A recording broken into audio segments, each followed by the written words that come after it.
The shadows were growing longer as Madeline Harrington crouched behind the hay bales, her heart thundering in her chest like a runaway stagecoach.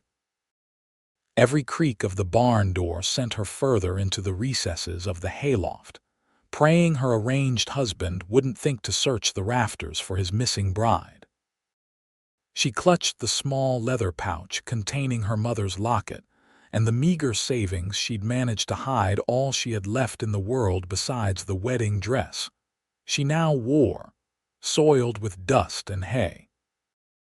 It was 1876 in Jamestown, California, and Madeline's father had traded her like cattle to settle a debt with Silas Blackburn, a man 30 years her senior with a reputation that made even hardened miners lower their voices when speaking his name.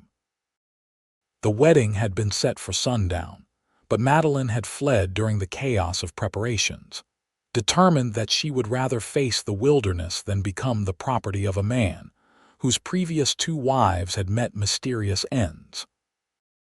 The barn door creaked open and Madeline pressed herself deeper into the shadows of the hayloft. Footsteps echoed on the wooden floor below, steady and unhurried. She held her breath, her fingers clutching at the rough planks beneath her. "I know someone's up there," a deep voice called out, but it wasn't the gravelly tone of Silas Blackburn. This voice was younger, with a gentle drawl that spoke of distant places. "I ain't looking for trouble, just checking on my horses before the storm hits." Madeline remained silent, barely daring to breathe. The footsteps moved toward the ladder leading up to the hayloft. "Look," the voice continued, "I can see the hem of your dress poking out from the hay. If you're hiding, you must have a good reason, but this barn's gonna be the first place they look." A strong hand appeared at the edge of the loft, followed by broad shoulders and finally the face of a man perhaps 5 years older than her 20 summers. His eyes, clear blue beneath the brim of a well-worn hat, found hers immediately. "Well now," he said softly, taking in her disheveled appearance and tear-streaked face, "you must be the bride everyone's hunting for." Madeline scrambled backward. "Please," she whispered, "don't tell them I'm here." The man climbed fully into the loft and sat back on his heels, keeping a respectful distance. "Name's Thomas Vance. Most folks call me Tom." He removed his hat, revealing sun-streaked brown hair. "And you would be Miss Harrington, I reckon. The one who's supposed to be getting hitched to Silas Blackburn right about now. How did you, small town?" he said with a slight shrug. "And a man doesn't often see a woman in a wedding dress hiding in his hayloft." His eyes softened. "Blackburn's not a good man. Can't say I blame you for running." A commotion outside made them both freeze. Male voices called Madeline's name, the tone growing angrier with each shout.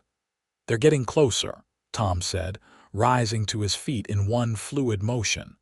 "You've got about 2 minutes before they search this barn." He extended his hand. "You've got a choice to make, Miss Harrington. Stay here and take your chances with Blackburn's men or come with me. I've got a wagon out back and was heading north tonight anyway." Madeline stared at his outstretched hand. "Why would you help me? You don't even know me." "Let's just say I've seen what happens to Blackburn's women," Tom replied grimly, "and I've never been one to leave someone without a choice." His expression softened. "I'm offering you a way out, not making demands. That's the difference between me and him." The voices were getting closer. Through a crack in the barn wall, Madeline could see torches approaching. "Where would we go?" she asked, her voice barely audible. "I've got a small claim up north mining operation that's starting to pay. It's about 4 days' ride. I can take you there or drop you at any town along the way." "Your choice entirely." He kept his hand extended, but his expression remained calm. "But we need to decide now." Madeline thought of her father's cold eyes as he'd informed her of the arrangement with Blackburn, of the stories she'd heard whispered about the man's temper, of the bruises she'd glimpsed on his housekeeper's arms. She thought of the life that awaited her if she stayed. She placed her hand in Tom's. "I'll go with you." A smile touched his lips as he helped her to her feet. "We'll need to move fast. There's a back way down from the loft that leads directly to where my wagon's hitched." He pointed to a narrow ladder partially hidden behind stacked hay bales. "Can you manage in that dress?" Madeline nodded, gathering the voluminous skirts of her wedding dress. "I'll manage." Tom led the way down the hidden ladder, helping Madeline navigate the last few rungs. Outside, a covered wagon stood ready, hitched to two sturdy horses. He helped her climb onto the seat, then quickly untethered the horses. "Stay low," he instructed as he took the reins. "We'll take the back trail out of town.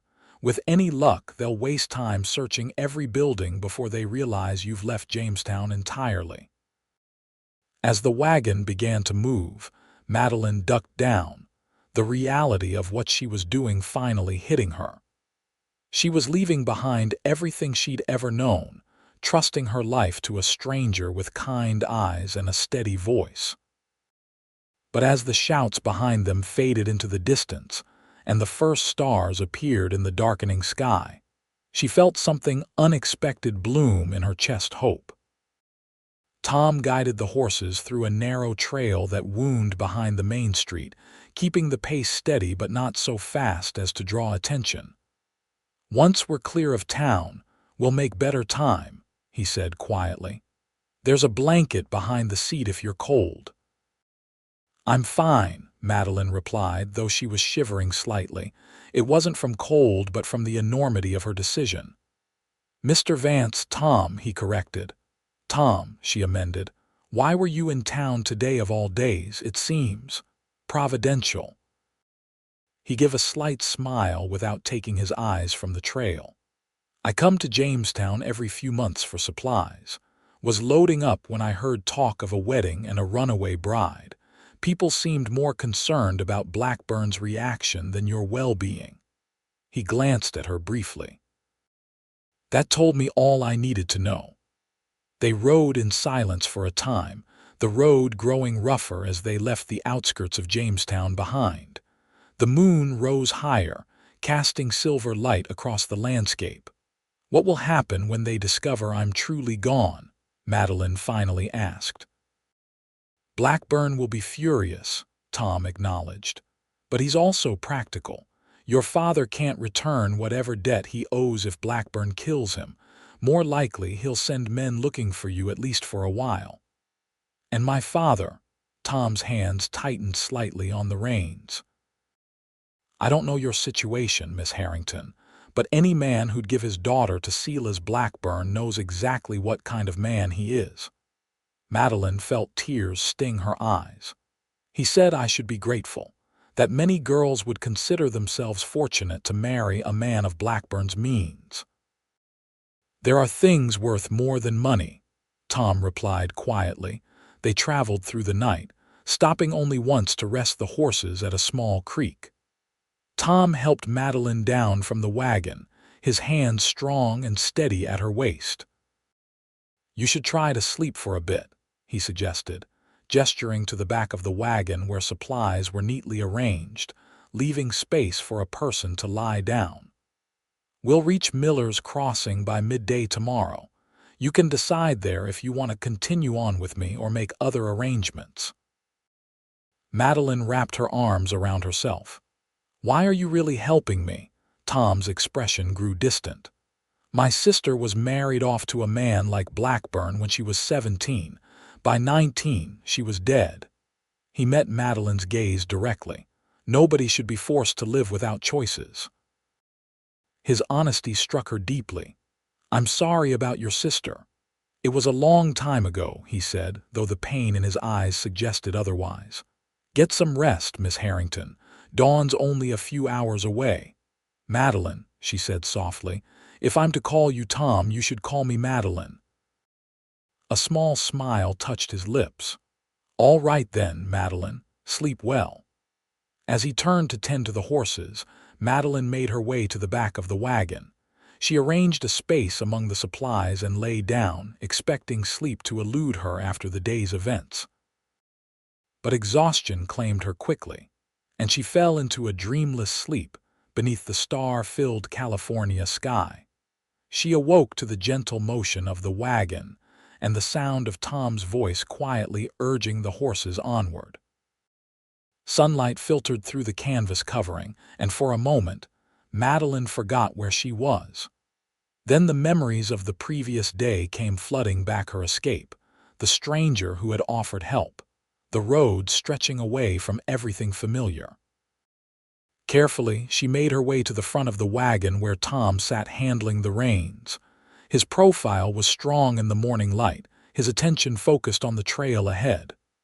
"Good morning," she said, settling beside him on the wagon seat. He glanced at her with a smile. "Sleep well." "Better than I expected," she admitted. "Where are we?" "About 3 hours from Miller's Crossing. There's a canteen of water and some bread in that satchel if you're hungry." Madeline found the provisions and ate gratefully, suddenly aware of how long it had been since her last meal.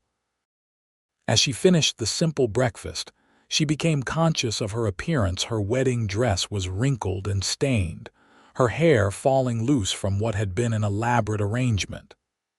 "I must look a fright," she said with a self-conscious laugh. "You look like a woman who's had a difficult journey," Tom replied. "There's a change of clothes in the wagon, my sister's. They might be a bit large, but they'll be more practical than a wedding dress." "Your sister's?" Madeline asked carefully. "I kept some of her things," he explained simply. "Never could bring myself to sell them."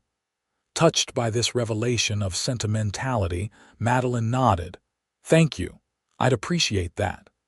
When they stopped to water the horses again, Tom discreetly moved away to give Madeline privacy to change. The simple cotton dress and woolen shawl were indeed a bit large, but infinitely more comfortable than her wedding gown. She folded the white dress carefully and placed it in the back of the wagon. "What will you do with it?" Tom asked when he returned, nodding toward the wedding dress. "I don't know," Madeline admitted. "It feels wrong to abandon it, but I can't imagine ever wanting to see it again." "Sometimes objects carry too many memories," he observed, "but the fabric itself might be useful someday. Cloth is valuable out here." Madeline nodded, appreciating his practical outlook. "How much further to your claim?" 3 more days after Miller's Crossing, assuming good weather. He studied her face. "But remember, you don't have to come all the way. Miller's Crossing has a decent hotel and a stagecoach that runs twice a week to Sacramento. You'd have options there." "Options," she repeated. The word felt unfamiliar in her mouth, sweet and strange. "I've had precious few of those in my life." Tom's expression softened. "Well, you've got them now. That's what matters." They continued their journey, the landscape gradually changing as they headed north. The Golden Hills gave way to more rugged terrain, with pine trees beginning to dot the horizon. Tom proved to be a quiet companion, neither prying into Madeline's past nor pressing her about her plans. Instead, he pointed out landmarks, shared stories about the territories they passed through, and occasionally hummed softly as he drove.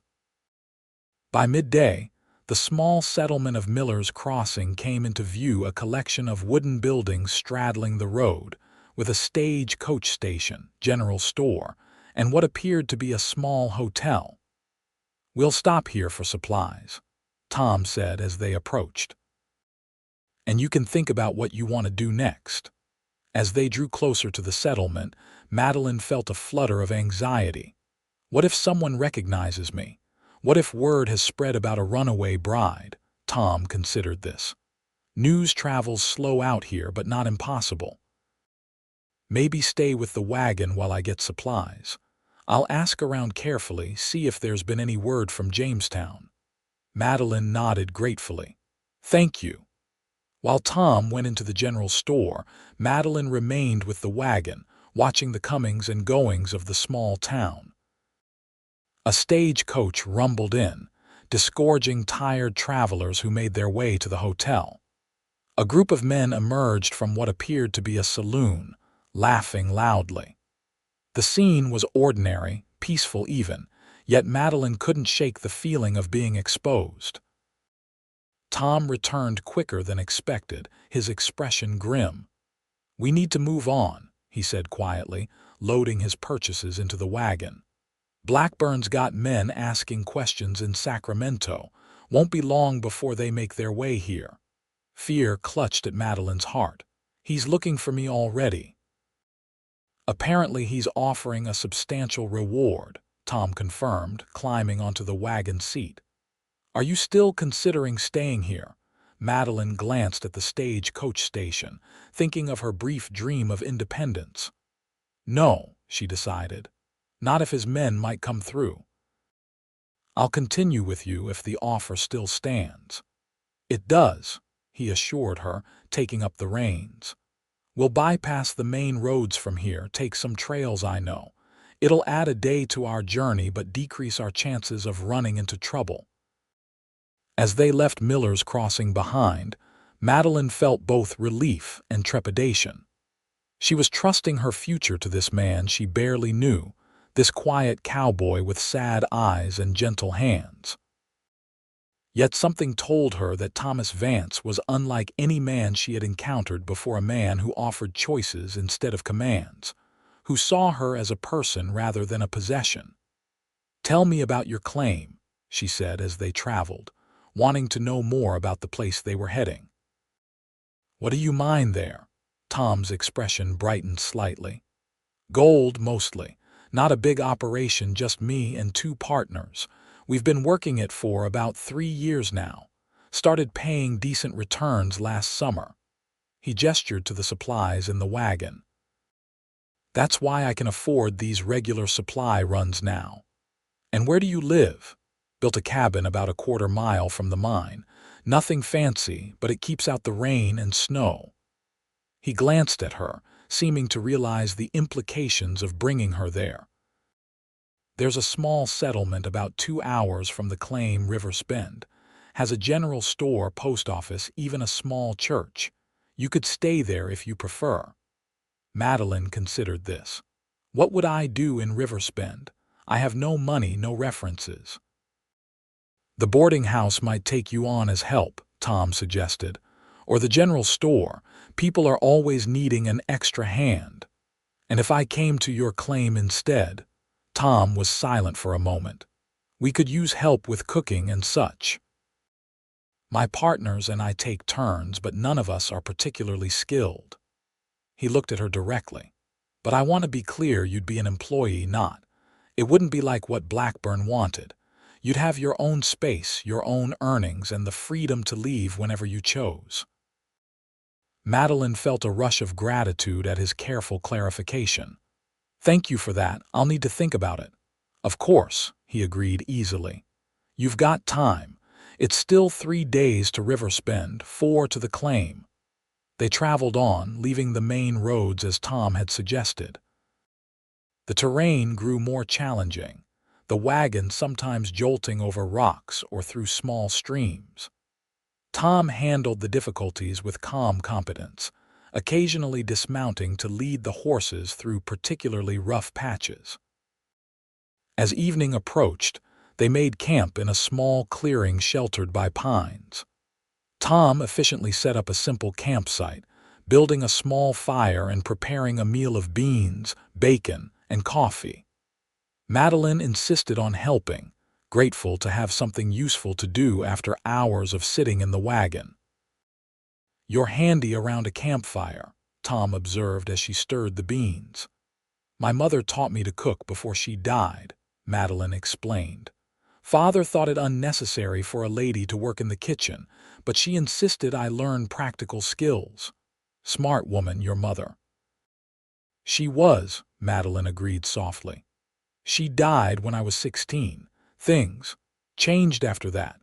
Tom nodded, understanding in his eyes. "Loss has a way of reshaping everything that follows." They ate in comfortable silence, the crackling fire and distant calls of night birds the only sounds. After they finished, Tom spread a bedroll near the fire for Madeline and prepared another for himself on the opposite side. "I'll keep watch for a while," he said, settling against a tree trunk with his rifle across his knees. "Get some sleep." Madeline lay down, pulling the rough blanket around her shoulders. "Tom," she said after a moment, thank you for everything." In the flickering firelight she saw him smile. "You're welcome, Madeline. Now sleep. Tomorrow's another long day." The next morning dawned clear and cool.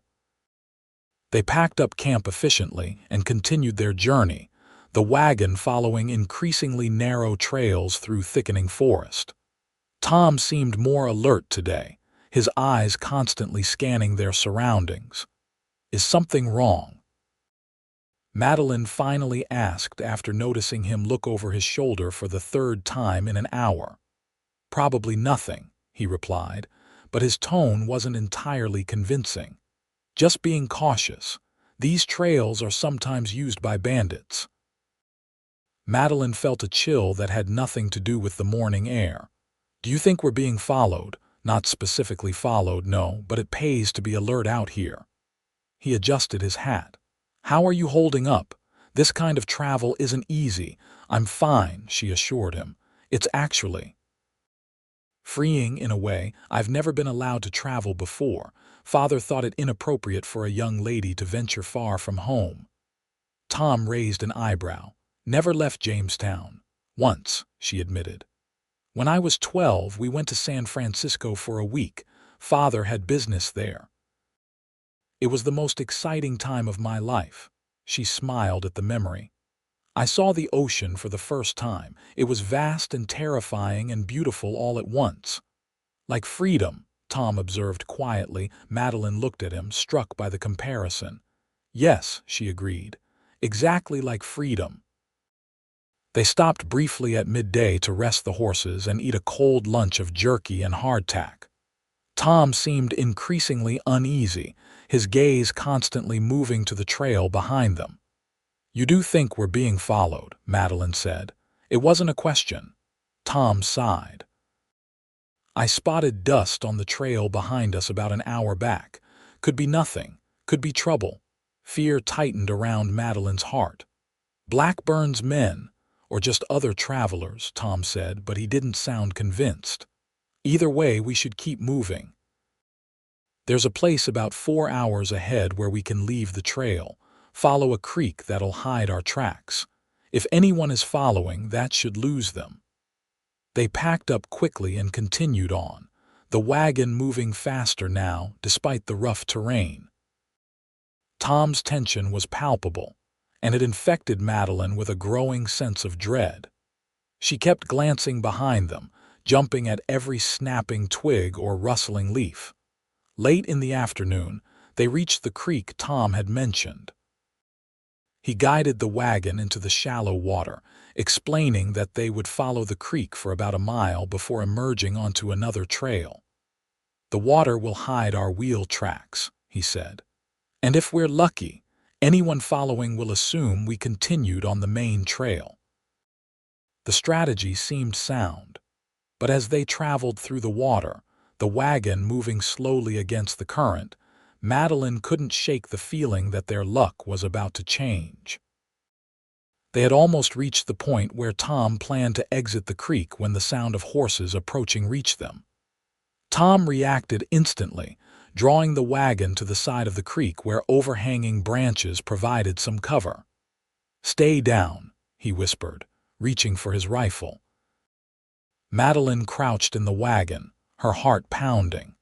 Through gaps in the branches, she could see 3 riders appear on the bank of the creek, looking down at the water. Their faces were unfamiliar to her, but the way they studied the creek suggested they were indeed tracking someone. "Trail ends here," one of the men said, his voice carrying clearly over the sound of the water. "They must have taken to the creek." "Blackburn said the girl would be with a man traveling north," another replied. "Has to be them." Madeline felt her blood run cold. They were indeed Blackburn's men, and they were hunting for her specifically. "Split up," the first man ordered. "Jackson, you follow the creek downstream. Peters, you go upstream. I'll continue on the trail in case this is a diversion." The men separated as directed, one of them beginning to ride along the creek bank in their direction. Tom remained perfectly still, his rifle ready but not raised. The rider was less than 50 yards away and approaching steadily. Suddenly, a deer burst from the underbrush on the opposite bank, startling both the rider and his horse. The animal reared, nearly unseating its rider, then bolted back the way it had come. The man cursed loudly, struggling to regain control. "Damn it," he shouted to his companions. Nothing but a blasted deer. After a moment of confusion, the three riders regrouped. "We'll follow the main trail," the leader decided. "They can't have gone far in a wagon." As the sound of hoofbeats faded, Tom and Madeline remained frozen in their hiding place for several long minutes. Finally, Tom exhaled slowly. "That was too close," he murmured, "but they're heading away from us now." Madeline was shaking, the reality of her situation hitting her anew. "They won't give up, will they?" "Not easily," Tom admitted. "Blackburn's not a man who accepts losing." He guided the wagon back into the creek. "But we've bought ourselves some time. Let's make the most of it." They continued along the creek for another mile before carefully emerging onto a different trail than the one they had originally been following. This path was even less traveled, barely more than a game trail in places. "This route will add another day to our journey," Tom explained, "but it should keep us well away from Blackburn's men." As they traveled, the forest grew denser, the trees older and taller. Despite the circumstances, Madeline found herself marveling at the beauty of the wilderness, the dappled sunlight through the canopy, the occasional glimpse of deer or fox, the majesty of the distant mountains.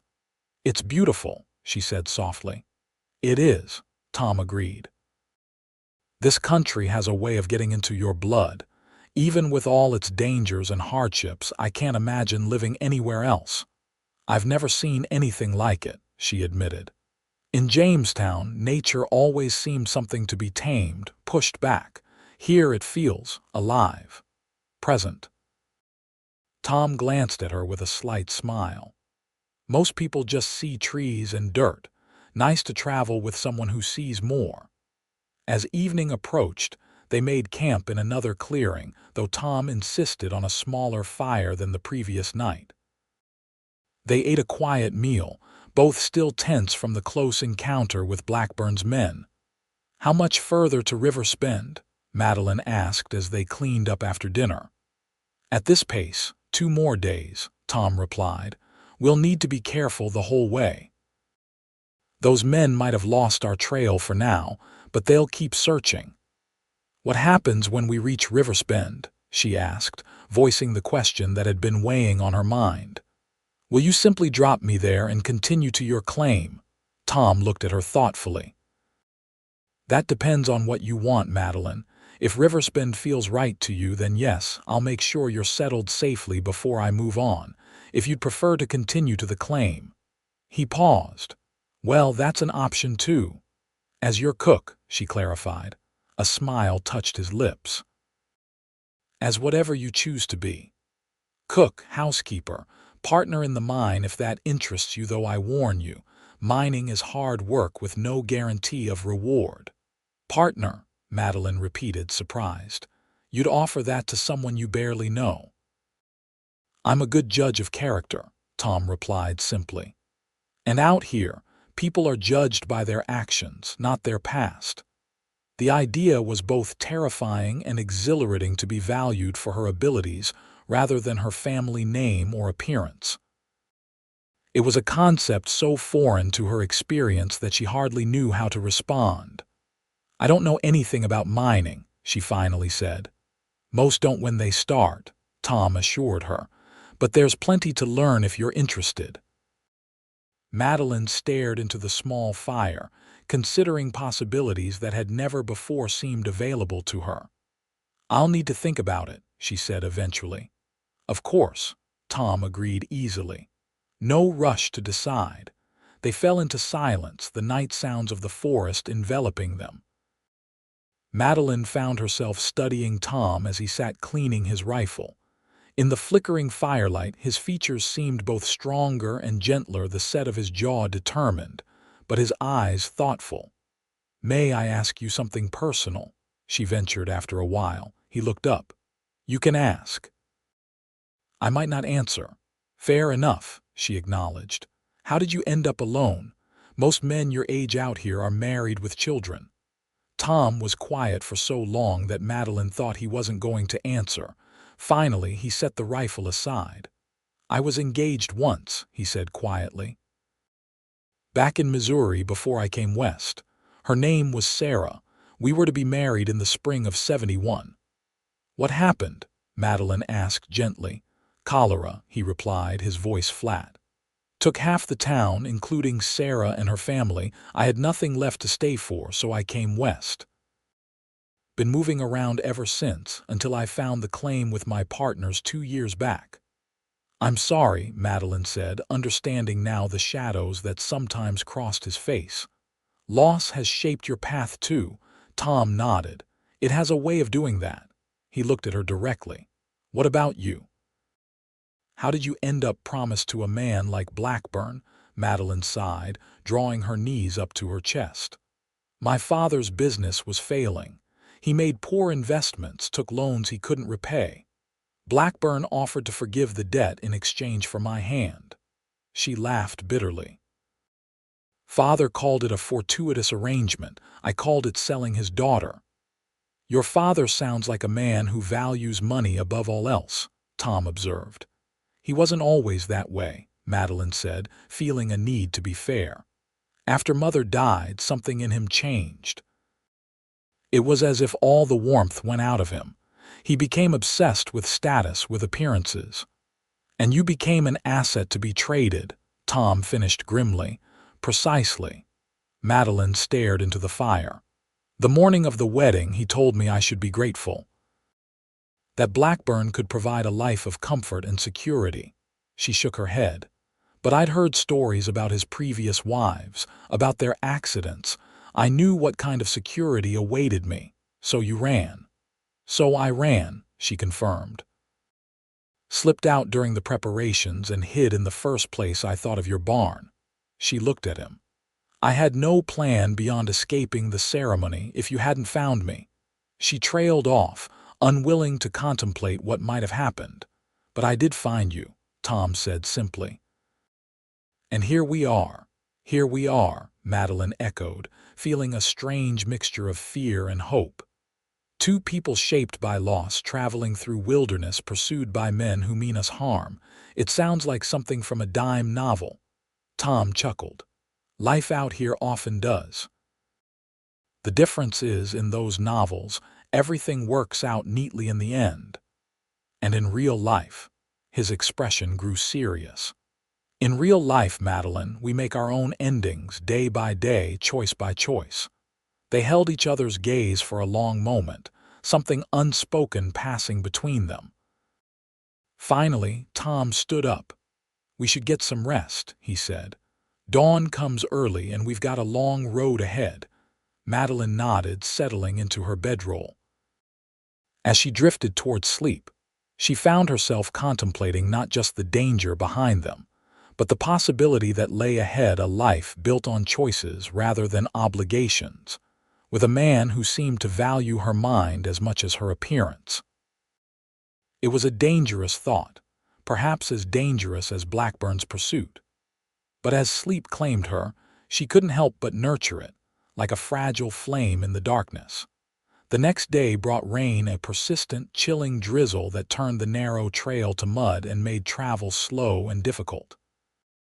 Tom rigged a canvas cover to protect Madeline from the worst of the weather, but by midday, they were both soaked and miserable. "There's a trapper's cabin about 2 hours ahead," Tom said as they stopped briefly to rest the horses. used seasonally by an old fellow named McCoy. He won't be there this time of year. We can dry out there, maybe even spend the night if the rain doesn't let up." "Won't Blackburn's men look for shelter too?" Madeline asked, wringing water from her skirt. "Likely," Tom acknowledged, "but they don't know these trails like I do. The cabin's well hidden, you wouldn't find it unless you knew where to look." They pressed on, the wagon wheels occasionally sinking into mud that required both of them to push while the horses strained in their harnesses. Despite the hardship, Madeline found herself working alongside Tom without complaint, determined to pull her weight. "You're stronger than you look," Tom observed as they finally freed the wagon from a particularly deep mud pit. "Necessity is a powerful teacher," she replied, wiping her hands on her already filthy skirt. By late afternoon, they reached the trapper's cabin, a small, rough structure nestled against a rocky hillside, partially hidden by trees and undergrowth. To Madeline's relief, it was empty as Tom had predicted, and surprisingly sturdy despite its rustic appearance. Inside, there was a small stone fireplace, a rough-hewn table with 2 stools, a narrow bed frame covered with an ancient straw mattress, and various shelves holding traps, tools, and preserved goods. "McCoy won't mind us using the place," Tom said as he built a fire in the hearth. "Unwritten code out here, shelters to be shared in times of need." The cabin warmed quickly once the fire was going. Tom brought in supplies from the wagon, including a change of clothes for each of them. "I'll step outside while you change," he offered, handing Madeline another of his sister's dresses. "Best to hang your wet things by the fire."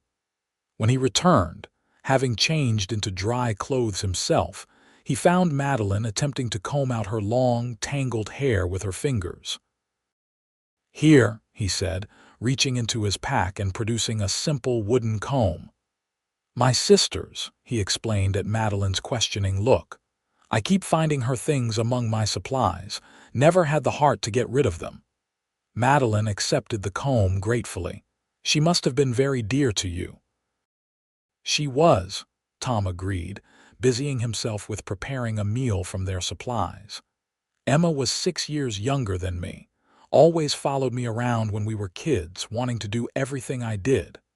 A fond smile touched his lips. "Drove me crazy sometimes, but I'd have done anything for her."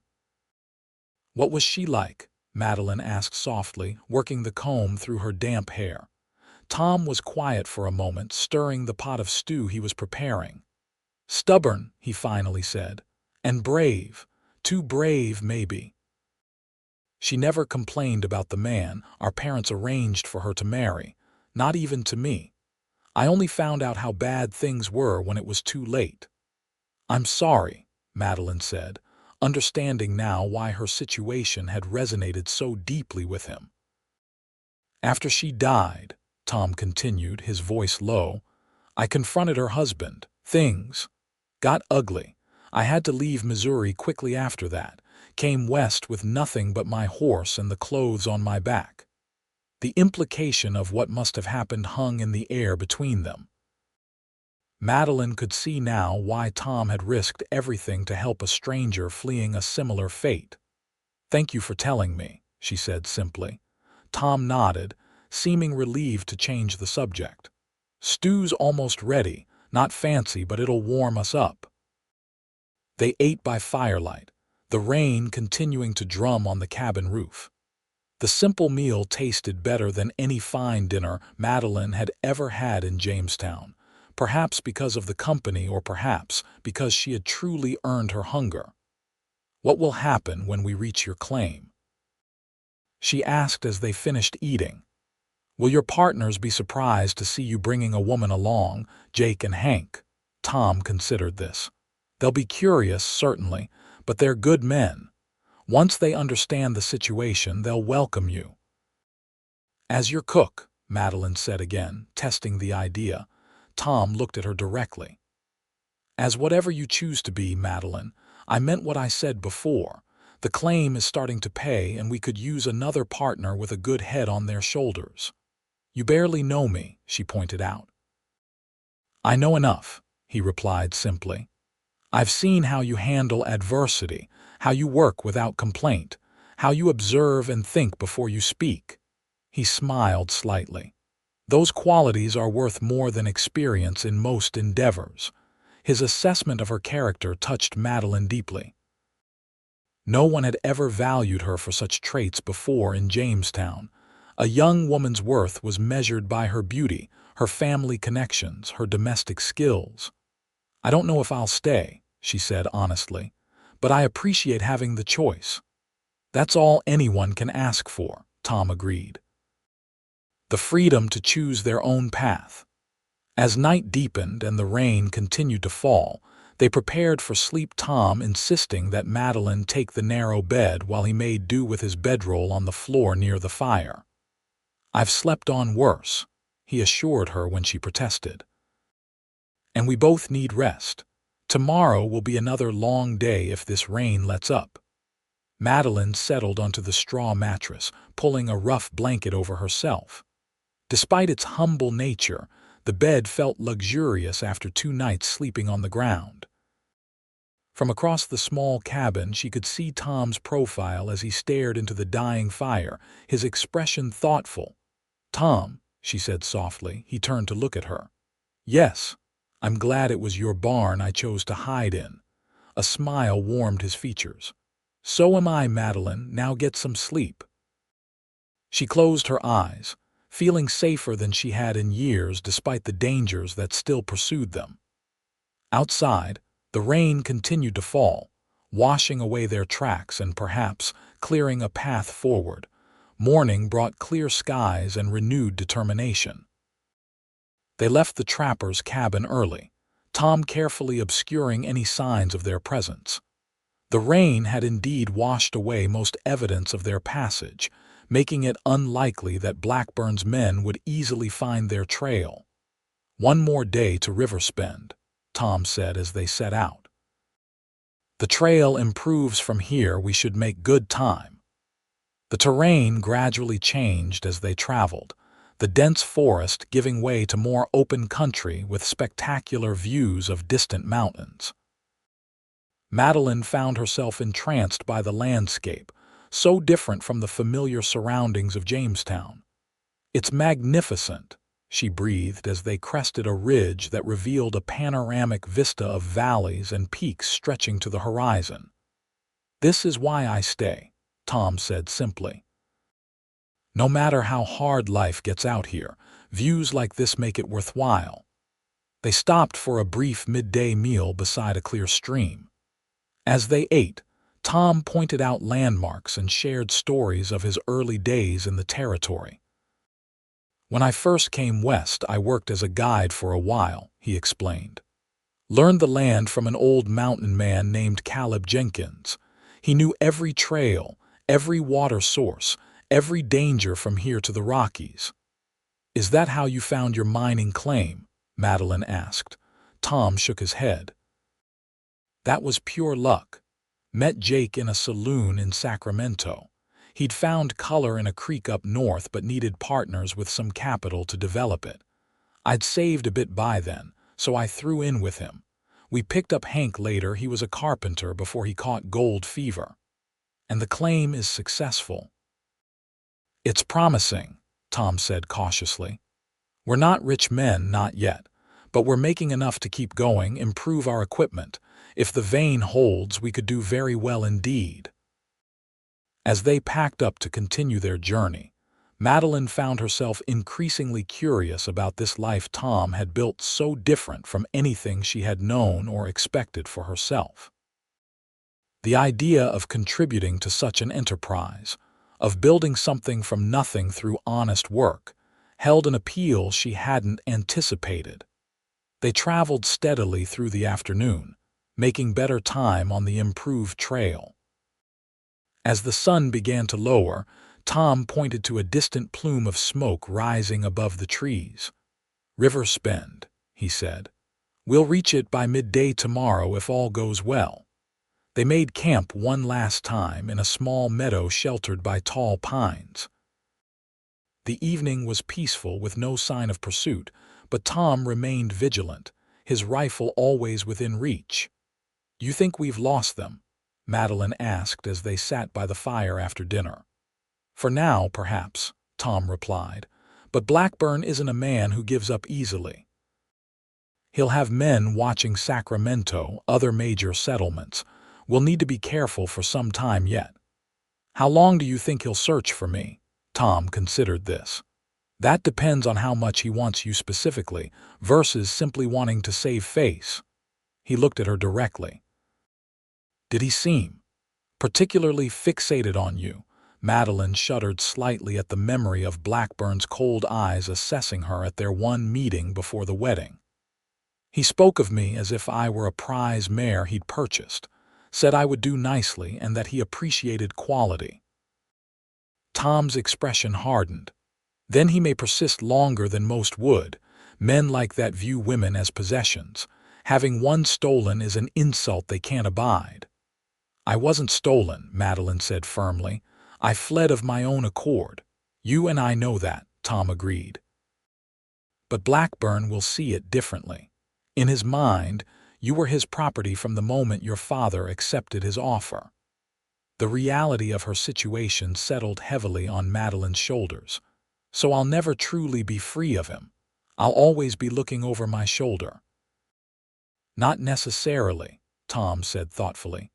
"Blackburn's influence has limits geographical and temporal. The further we go, the less power he has. And men like him eventually find new obsessions, new prizes to pursue."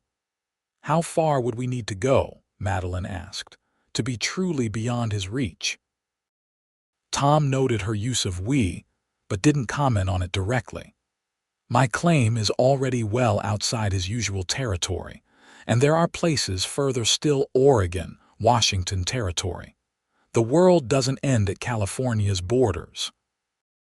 The idea was both terrifying and exhilarating to travel even further into the unknown, to places where Blackburn's name might mean nothing. "One step at a time," Tom added gently, seeing the overwhelmed look on her face. "Tomorrow we reach Riverspend. You can rest there, gather yourself, decide what comes next." Madeline nodded, grateful for his understanding. "What's Riverspend like? You mentioned a church, a general store." "It's small," Tom acknowledged. "Maybe 30 permanent residents, more when the seasonal workers come through. Mrs. Hollister runs the boarding house, strict but fair. The general store belongs to a fellow named Wilson and his wife. There's a smithy, a small school that meets when there's a teacher available, and a decent saloon that doesn't get too rowdy most nights." "It sounds peaceful," Madeline observed. "It is mostly," Tom agreed. "The kind of place where people mind their own business but help when needed." He smiled slightly. "You could find a place there if that's what you want. And your claim, how far is it from town?" "About 2 hours by wagon, mostly uphill," Tom replied. "Close enough to get supplies when needed, far enough to have privacy." Madeline nodded, trying to picture these places, these possible futures spreading before her like forking trails. "I'm still not sure what I want," she admitted.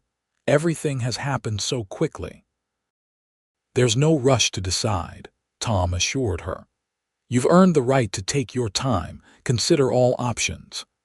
As they settled in for the night, Madeline found herself watching Tom as he banked the fire and checked their surroundings one last time.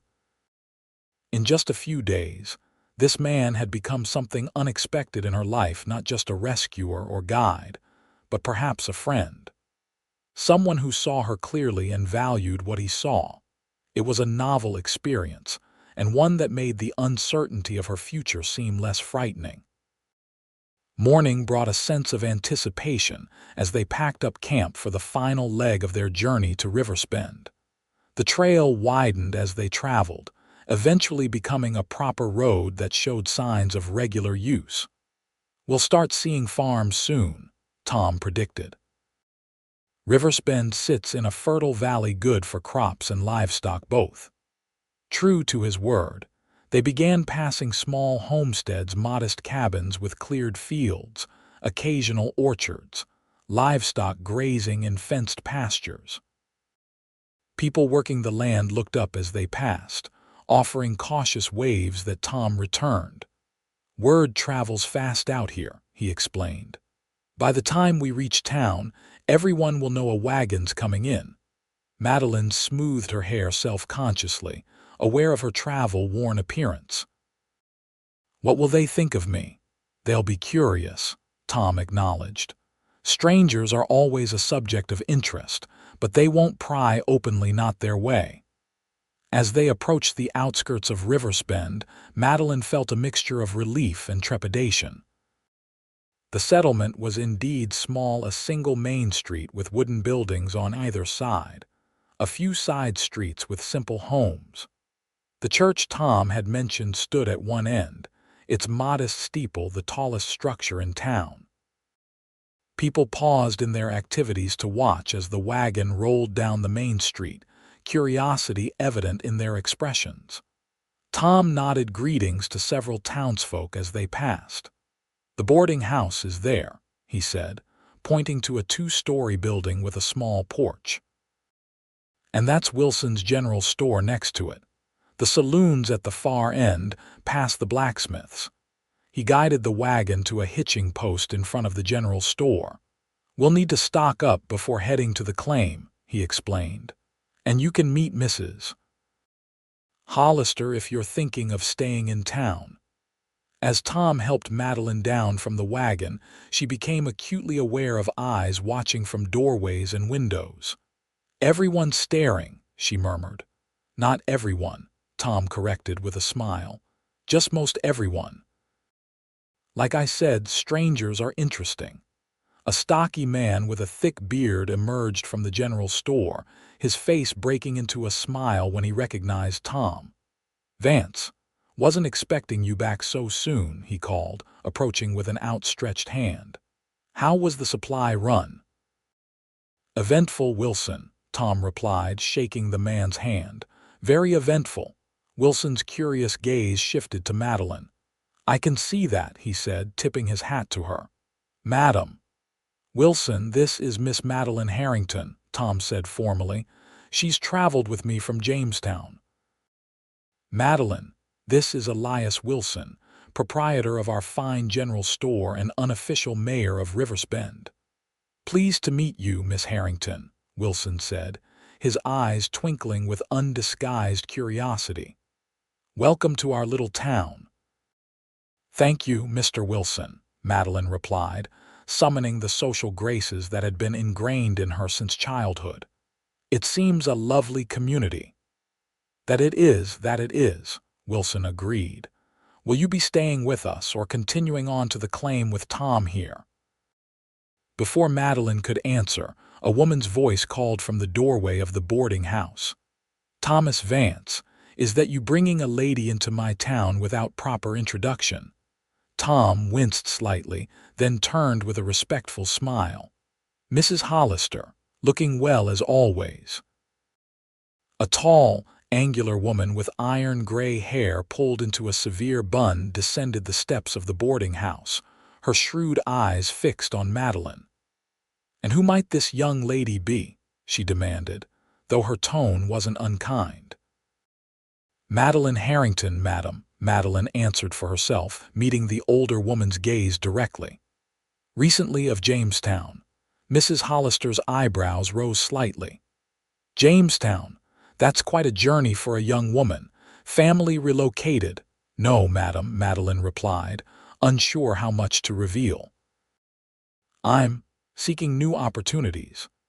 "Is that what they're calling it these days?" Mrs. Hollister said dryly, but her expression softened as she took in Madeline's travel-worn appearance. "Well, you look like you could use a hot bath and a decent meal. My boarding house has the best of both in Riverspend." "That's very kind," Madeline began, glancing at Tom uncertainly. "Madeline's considering whether to stay in town or continue to the claim," Tom explained. I've offered her employment either way." "Employment, Mrs. Hollister repeated skeptically. "At your mining camp, 3 unmarried men and 1 young woman. I think not, Thomas Vance, not if she values her reputation." "Mrs. Hollister," Tom started. "No, no," the older woman interrupted. "If Miss Harrington wishes to work, she can do so here in town where there are proper accommodations and proper supervision. I happen to need help at the boarding house, and Wilson's wife has been saying she could use an assistant at the store." Madeline found herself both amused and touched by the woman's protective instinct. "I appreciate your concern, Mrs. Hollister, and your offer. I haven't yet decided what path to take." "Well, at minimum, you need rest and refreshment before making any decisions," Mrs. Hollister declared. "Come along to the boarding house. First night's lodging is complimentary for newcomers' town tradition." She fixed Tom with a stern look. "You can call on Miss Harrington this evening if you wish, Thomas, in the parlor with proper decorum." Tom's lips twitched with suppressed amusement. "Yes, madam. I need to see to the supplies anyway. We'll need extra for the return journey." Madeline found herself being efficiently shepherded toward the boarding house by Mrs. Hollister, who kept up a steady stream of information about Riversbend and its inhabitants as they walked.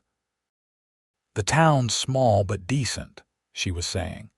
"Church service every Sunday when the circuit preacher comes through, sometimes led by Mr. Wilson when he doesn't. The school meets 3 days a week in good weather, Mrs. Peterson teaches the younger children, though we could use someone for the older ones." Madeline's attention caught at this. "I was educated at Miss Pembroke's Academy for Young Ladies in San Francisco," she offered. "I'm qualified to teach most subjects, Mrs. Hollister looked at her with renewed interest. "Is that so? Well, that's worth knowing. The town council would be very interested in securing a proper teacher. The boarding house proved to be clean and comfortable if modest. Mrs. Hollister showed Madeline to a small but pleasant room on the 2nd floor, then arranged for hot water to be brought up for a bath. "Dinner's at 6, she informed Madeline. "You'll meet some of the other boarders, then mostly men working seasonal jobs, but all respectable. I run a proper establishment." Left alone, Madeline sank gratefully onto the narrow bed, overwhelmed by the sudden return to civilization after days on the trail.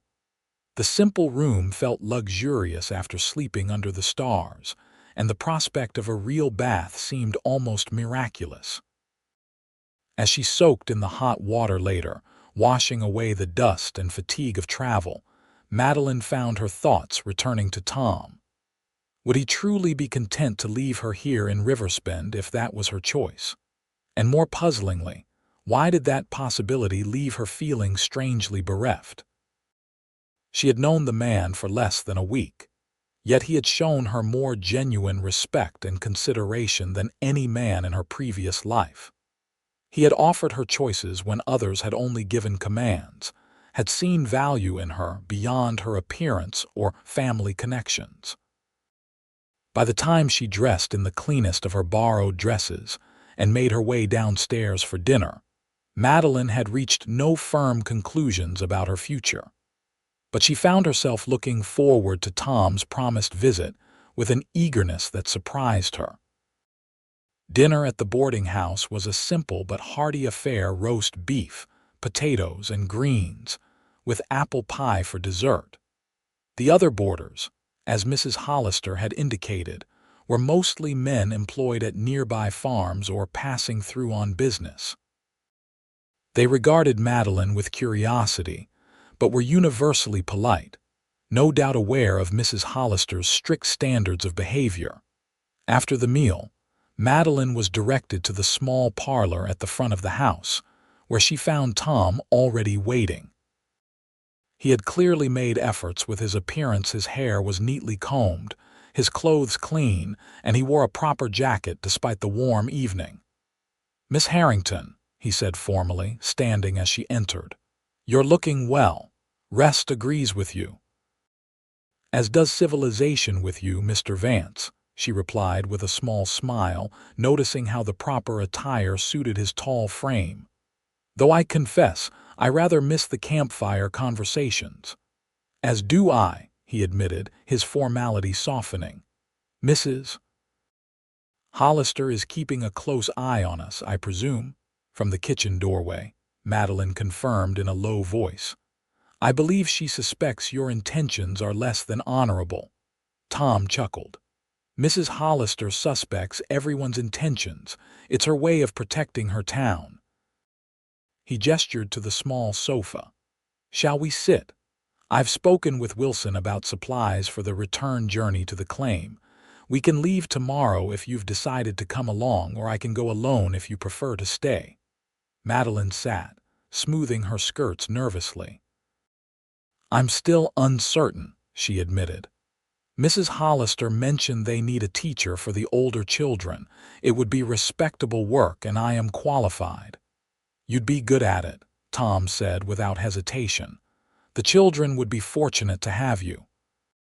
His immediate support of the idea, with no attempt to persuade her toward his own preference, only reinforced Madeline's growing respect for him. There's also the matter of Blackburn, she said quietly. If his men continue searching, they'll eventually make inquiries here. Tom nodded. That's likely, yes. Riversbend is small but not isolated. Word travels. Would I be safer at your claim? Possibly, Tom acknowledged. It's more remote, harder to find unless you know where to look, but there are other considerations beyond safety. Such as? Your reputation, for one, Tom said frankly. Mrs. Hollister wasn't entirely wrong. 3 unmarried men and 1 young woman living in close quarters, people would talk, even in the territories. I've never much cared for society's opinions, Madeline said, then laughed softly at her own words. Though I suppose that's not entirely true. I've spent my life adhering to expectations, until I ran from my wedding. That took courage, Tom observed, more than most people possess. Madeline met his gaze. I keep thinking about what you said about making our own endings day by day, choice by choice. She took a deep breath. I'd like to see your claim, Tom, meet your partners, then decide. A smile spread slowly across his face. I was hoping you'd say that. It doesn't mean I'll stay, she cautioned. Just that I want to see all options before choosing. That's all I'm asking, Tom assured her. A fair consideration of possibilities. From the kitchen doorway, Mrs. Hollister cleared her throat pointedly. It's getting late, Miss Harrington. And Mr. Vance likely has preparations to make for tomorrow's journey. Tom stood, taking the hint. Indeed I do, Mrs. Hollister. Thank you for allowing me to call on Miss Harrington. He turned to Madeline. If you're certain about coming to the claim, we'll leave after breakfast. The journey takes most of a day.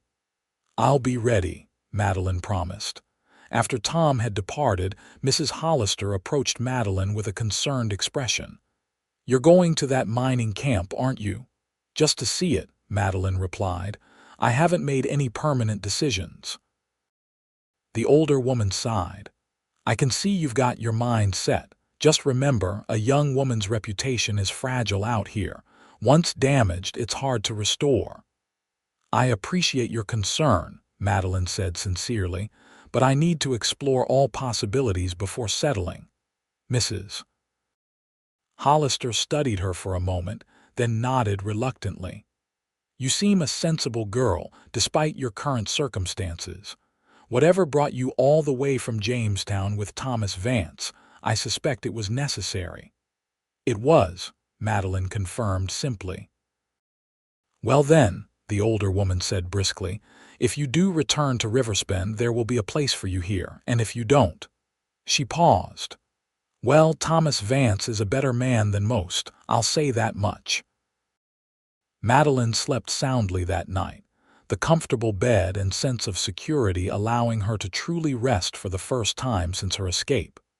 She awoke feeling refreshed and surprisingly eager for the journey ahead. After a hearty breakfast with the other boarders, she thanked Mrs.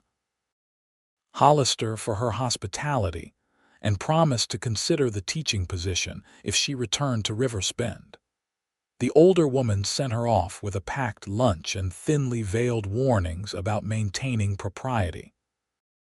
Tom was waiting with the wagon, looking more like the trail-worn guide she had come to know than the polished gentleman of the previous evening. He smiled when he saw her approach. "Ready for the last leg of our journey?" he asked, helping her up onto the wagon seat. "As ready as I'll ever be," Madeline replied, feeling a flutter of anticipation in her stomach. The road out of Riversbend climbed steadily into forested hills. As they traveled, Tom pointed out landmarks and shared stories of his early days at the claim. "We started with just tents," he explained. "Built the cabin the first winter, nearly froze before we got the roof on." He chuckled at the memory. "Jake's a fair carpenter, though, and Hank can build anything if you describe it well enough. Between them, they made us a solid home." "Tell me about them," Madeline requested. "Your partners." "Jake Johnson's from Pennsylvania originally. Came west after the war. He was Union cavalry. Quiet man, reads a lot. Good cook when he puts his mind to it." Tom guided the horses around a sharp bend in the road. "Hank Miller's from Texas. Louder than Jake, tells wild stories, some of which might even be true. Heart of gold, though, and the hardest worker I've ever known." "How do you think they'll react to me?" Madeline asked, her nervousness returning. "They'll be surprised," Tom admitted. "But welcoming, once they understand the situation. Neither of them has any patience for men who mistreat women. They'll be on your side against Blackburn without question." The road grew steeper and rougher as they climbed higher into the hills. Eventually, it narrowed to little more than a track winding through tall pines. After several hours of travel, they crested a ridge and Tom drew the horses to a halt. "There it is," he said, gesturing to the valley below. "Our claim." Madeline leaned forward, taking in the view. A small cabin sat nestled against the hillside, smoke rising from its stone chimney. Below it, alongside a fast-flowing creek, she could see what appeared to be mining equipment, a sluice, some wooden structures, piles of rock and dirt. "It's smaller than I imagined," she admitted. Tom laughed. "Most gold comes from small operations like ours. The big companies get the attention, but men like us do the real work." He flicked the reins, starting the horses down the slope. "It's not much to look at, but it's home." As they approached the cabin, two men emerged, one tall and lean with a full beard, the other shorter and stockier with only a mustache. Both looked astonished at the sight of a woman in Tom's wagon. "Tom," the taller man called. "That you and company, Jake, Hank?" Tom called back. "Yes, it's me. And yes, I've brought someone you should meet." He drew the wagon to a stop in front of the cabin and jumped down, then helped Madeline descend. The two miners approached cautiously, removing their hats as they came. "Jake, Hank, this is Miss Madeline Harrington," Tom introduced. "Madeline, these are my partners Jake Johnson and Hank Miller." "Madam," Jake said with a polite nod. "Welcome to our humble claim." "Right welcome," Hank added, his accent distinctly Texan. "Though I gotta say, Tom, this is one supply run I wasn't expectin'. It's a long story," Tom said. "One best told over dinner.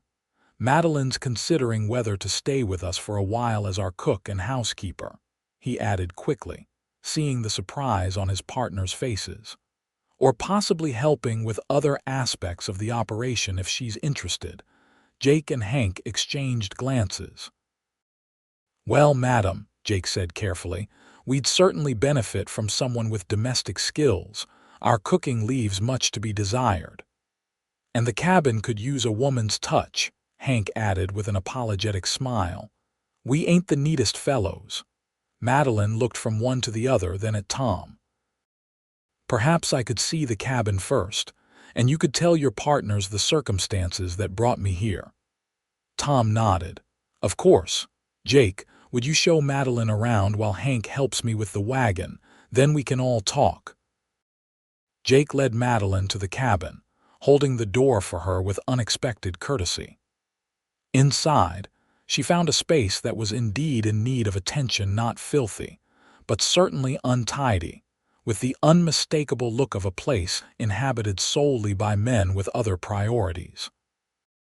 The main room served as kitchen, dining area, and living space, with a large stone fireplace along one wall. A rough-hewn table with 4 chairs occupied the center, while shelves and hooks around the periphery held cooking implements, tools, books, and various supplies. 3 doors led off from the main room, sleeping quarters, Jake explained, gesturing to the doors. Tom's is the middle one. Mine and Hank's are on either side. They're small but private. He looked slightly embarrassed. If you decide to stay, we could build another room for you. Wouldn't take more than a few days. That's very considerate, Madeline said, touched by the offer. Jake shrugged.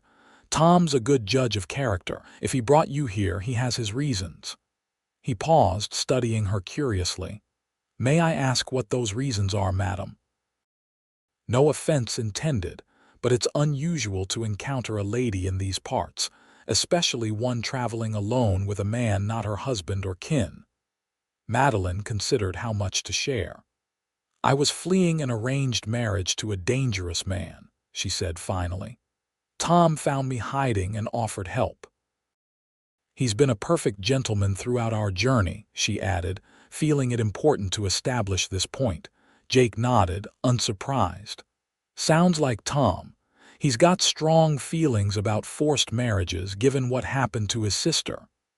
He told me about her, Madeline said softly. Did he now?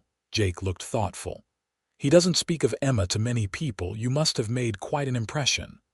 Before Madeline could respond, the door opened and Tom entered with Hank, both carrying supplies from the wagon.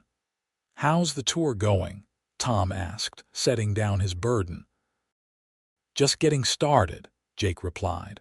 Thought you might want to show her the rest. Over the next hour, Madeline was given a thorough introduction to the mining claim.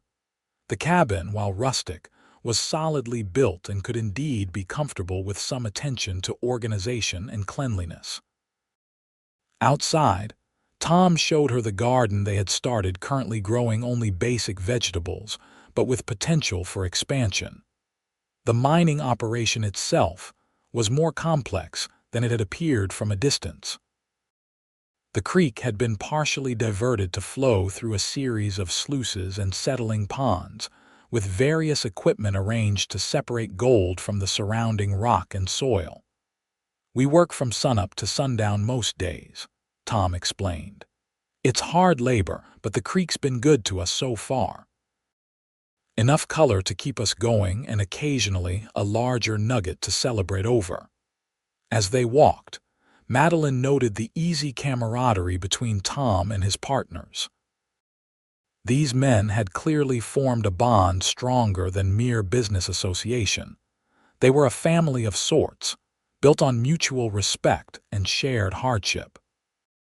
By the time they returned to the cabin, where Hank had started preparing a simple dinner, Madeline found herself warming to the idea of staying, at least temporarily. There was something appealing about the straightforward nature of life, here hard work rewarded with tangible results. Days shaped by necessity, rather than social convention. Over dinner, Tom shared the full story of how he and Madeline had met, including the details of her escape from Blackburn and their narrow avoidance of his pursuing men. Jake and Hank listened with growing concern. This Blackburn fella sounds like bad business, Hank said when Tom finished. The kind that doesn't give up easy. He's not likely to track you this far, Jake added, addressing Madeline. But if he's as determined as Tom suggests, he might have men asking questions even in these parts eventually. Which is partly why I brought Madeline here rather than leaving her in Riverspend, Tom explained.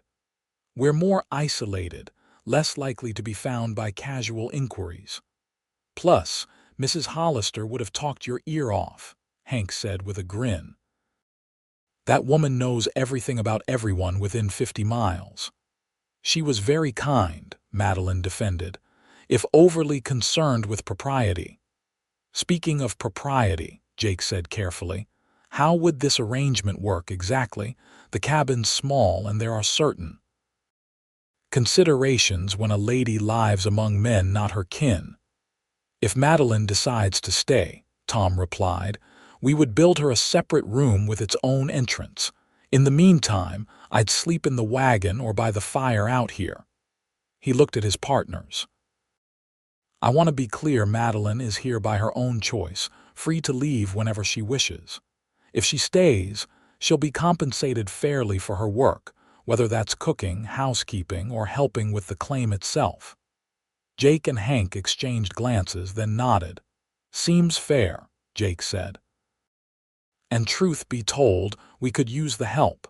None of us is much of a cook, and the place could use some proper organization. I'd be willing to pay a share of my earnings toward your wages, Miss Harrington, Hank added. If you can make bread that doesn't break teeth, you'd be worth every penny. Madeline looked around the table at these three men strangers days ago, now offering her sanctuary and respect.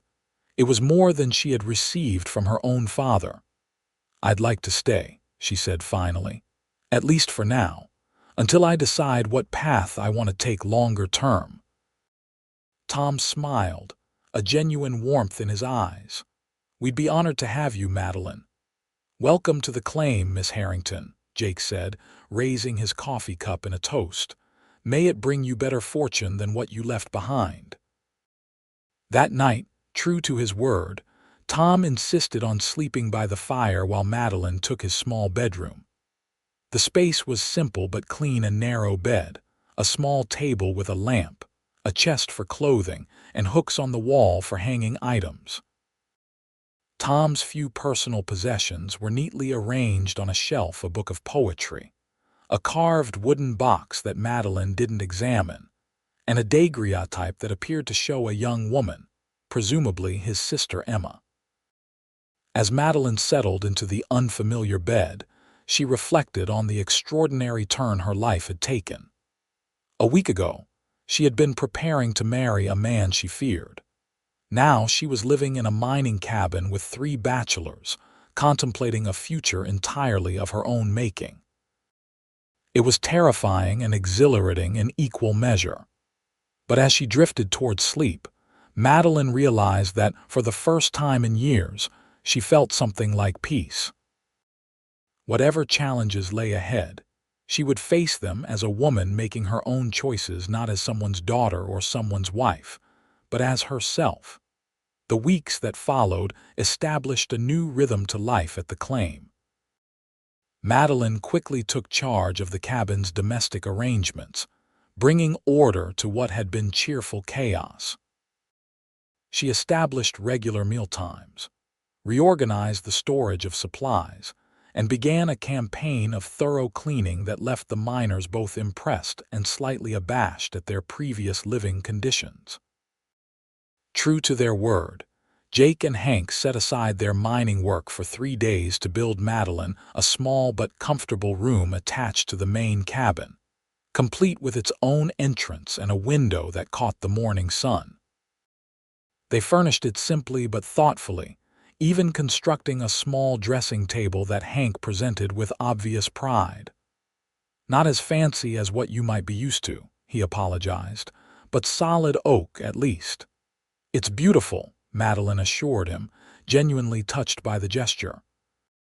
The finest I've ever had. In addition to her domestic duties, Madeline found herself increasingly curious about the mining operation. During her first week, she spent much of her free time observing the men at work, asking questions about the process that they answered with patient enthusiasm. Gold is heavy, Tom explained one afternoon as he demonstrated how the sluice worked. Heavier than the dirt and most rocks, so when water washes everything down the sluice, The gold tends to settle in these ridges we've built in, while lighter material washes away. It seems so simple, Madeline observed. Tom laughed. The principle is simple. The execution is backbreaking. We move tons of dirt and rock for every ounce of gold we find. By her second week, Madeline had convinced the men to let her try her hand at panning the most basic method of separating gold from stream sediment. To everyone's surprise, especially her own, she showed a natural talent for the delicate swirling motion required. "Look at that," Jake said admiringly as Madeline revealed a few small flakes in her pan. "You've got the touch, Miss Harrington." "Beginner's luck," she demurred, though she couldn't suppress a proud smile. "Don't sell yourself short," Tom advised. "Some people never get the knack of it, no matter how many times they try." As the days passed, Madeline found herself volunteering for more tasks around the claim. She kept the account books, having discovered that none of the men had a head for figures. She tended the vegetable garden, expanding it with seeds purchased on their next supply run to Riversbend. She even learned to help with simple repairs to the sluices and other equipment. The miners paid her, as promised, a fair wage for her cooking and housekeeping, plus a small percentage of the claim's proceeds for her other contributions. Madeline saved every penny, aware that building her own resources was essential to maintaining her independence. During their trips to Riversbend for supplies, Tom made discreet inquiries about any strangers asking questions. So far, there had been no sign of Blackburn's men, but Madeline remained cautious, never going into town alone and always keeping her face partially hidden when other travelers were present. Mrs. Hollister, true to her nature, expressed continued concern about Madeline's living situation, but seemed mollified by Tom's assurances that separate quarters had been built and strict propriety maintained. "That woman thinks we're 3 steps from barbarians," Hank complained good-naturedly after one such conversation. "As if we don't know how to behave around a lady." "She means well," Madeline defended, "and from her perspective, our arrangement is highly unusual." "Life out here is unusual," Jake observed. "Standard rules don't always apply." As summer progressed into autumn, Madeline found herself settling into life at the claim with unexpected ease. The physical work left her stronger than she had ever been, the simple food more satisfying than elaborate meals in Jamestown, and the company far more genuine than the society she had left behind. Most surprising was her growing closeness with Tom. Their relationship remained entirely proper. He was scrupulously respectful of her space, and never presumed upon the circumstances that had brought them together. Yet there was an undeniable connection between them, built on shared experiences and deepening mutual regard. They often sat together in the evenings after dinner, sometimes talking for hours about books they had read, places they had seen, ideas about the world. Other times they simply enjoyed comfortable silence, Tom whittling or repairing equipment while Madeline sewed or studied Jake's collection of scientific journals. On one such evening in late September, with Jake and Hank having gone to bed early after a particularly grueling day at the sluices, Tom finally asked the question that had clearly been on his mind. "Are you happy here, Madeline?" She looked up from the shirt she was mending, one of his, torn during work that day. "Yes," she said simply. "Happier than I expected to be, than I've been in years, perhaps." "I'm glad," he said, his expression softening. "But I've been wondering, is this what you want long-term?" Working at a mining claim in the wilderness, Madeline considered the question carefully. "I don't know what I want long-term," she admitted. "For so long, my future was something decided by others. Having choices is still new to me." She set aside her sewing. "But I'm content here for now. I feel useful," Valued. You are valued, Tom said quietly, more than you know. Something in his tone made Madeline's heart beat faster. She met his gaze across the table, seeing in his eyes an emotion he had never expressed directly. Tom, she began, but was interrupted by a sudden pounding on the cabin door. They both froze, then Tom rose quickly, reaching for his rifle. "Stay back," he warned in a low voice, moving toward the door. "Who's there?" he called, rifle ready. "Name's Marcus Reed," came the reply. "Looking for shelter for the night. Got caught in these hills after dark." Tom glanced at Madeline, who had retreated to the far side of the room, then cautiously opened the door. A man stood on the threshold, middle-aged, trail-worn, with the look of a prospector about him. "Mighty grateful," the man said, stepping inside when Tom gestured him in. "Was beginning to think I'd have to spend the night under a tree when I spotted your chimney smoke." His gaze fell on Madeline, and his eyebrows rose in surprise. "Evening, madam. Didn't expect to find a lady in these parts." "Miss Harrington works for our claim," Tom said, his tone neutral but watchful, "as cook and accountant." "Is that so?" Reed removed his hat, revealing thinning gray hair. "Unusual arrangement, but sensible enough. A woman's touch improves any camp." He smiled at Madeline in a way that wasn't exactly improper, but made her uncomfortable nonetheless. "We can offer you supper and a place by the fire," Tom said, setting his rifle aside but keeping it within reach. "We don't have extra beds, but there are blankets." "Much appreciated," Reed replied, setting down his pack. "Been prospecting these hills for nigh on 2 weeks. Found some color but nothing worth staying for. Heading back to Sacramento tomorrow." As Madeline warmed up leftover stew for their unexpected guest, she noticed Tom watching the man carefully. There was nothing overtly suspicious about Reed, yet something about his appearance had clearly put Tom on alert. Over the meal, Reed shared stories of his prospecting adventures across the territories, occasionally asking questions about their claim and how long they had been working it. Tom answered with careful vagueness, revealing little of value. When the conversation turned to news from larger settlements, Reed mentioned casually, "Heard an interesting story in Sacramento before I headed out. Wealthy fella from down south, offering a substantial reward for information about his runaway bride. Caused quite a stir among the bounty hunters."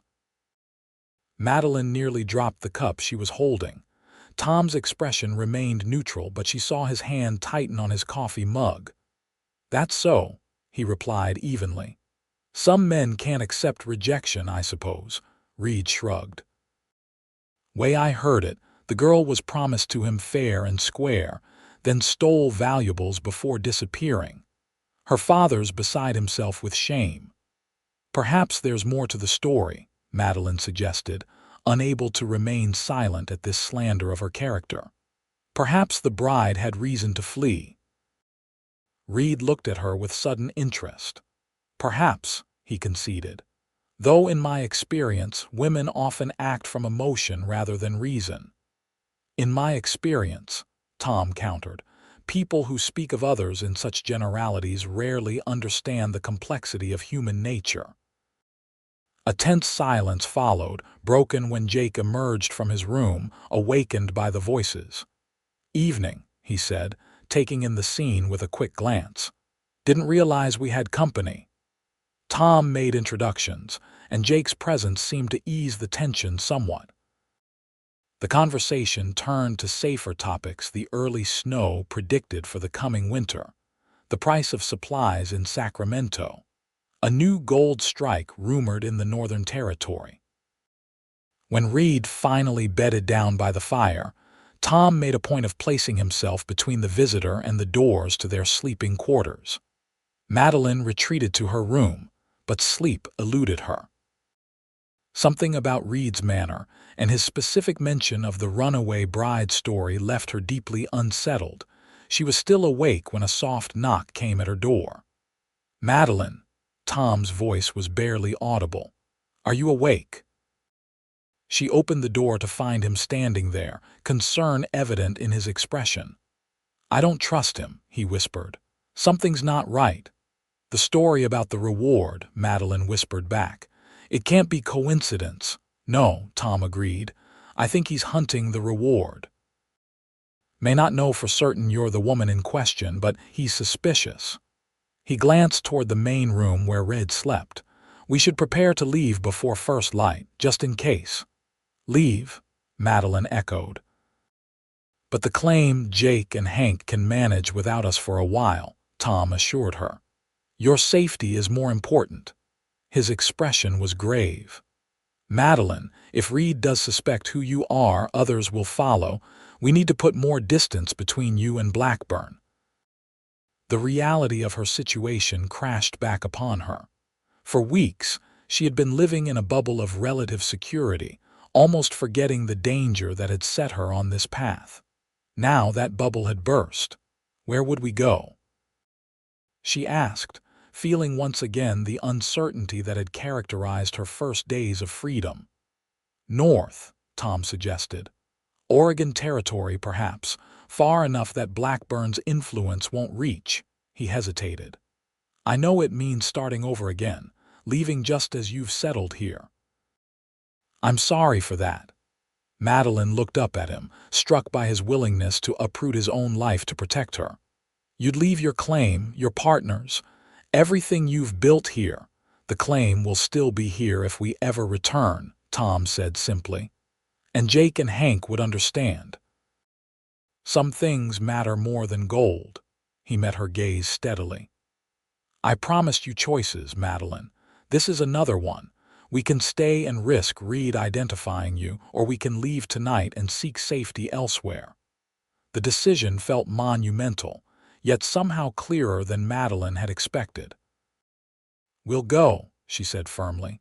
"I won't put you or Jake or Hank at risk by staying." Tom nodded, relief evident in his expression. "Pack only what you need. I'll prepare supplies and wake Jake to explain." He hesitated, then added softly, "Whatever comes, Madeline, you won't face it alone." "That's a promise." In the pre-dawn darkness, Madeline and Tom slipped quietly from the cabin, leaving Jake to deal with Reed when he awoke. They took Tom's horse rather than the wagon, traveling light and fast along trails even narrower than those they had followed to reach the claim. "Jake will tell Reed we went to Riversbend for supplies," Tom explained as they rode, Madeline seated behind him, her arms around his waist for stability. "By the time he realizes we're not coming back, we'll be well away from any path he might follow." They traveled throughout the day, stopping only briefly to rest the horse and eat a cold meal from their packs.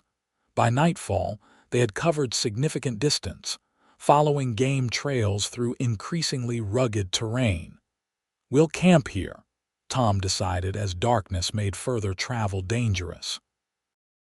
"There's a small cave in that hillside, more of an overhang really. We can build a small fire without it being visible from a distance." The impromptu campsite was indeed sheltered, the rocky overhang providing protection from the elements and concealing the small fire Tom carefully built. As they ate a simple meal of jerky and hardtack, Madeline found herself studying Tom's face in the firelight, wondering at the man who had so thoroughly disrupted his life for her safety. "You didn't have to come with me," she said finally.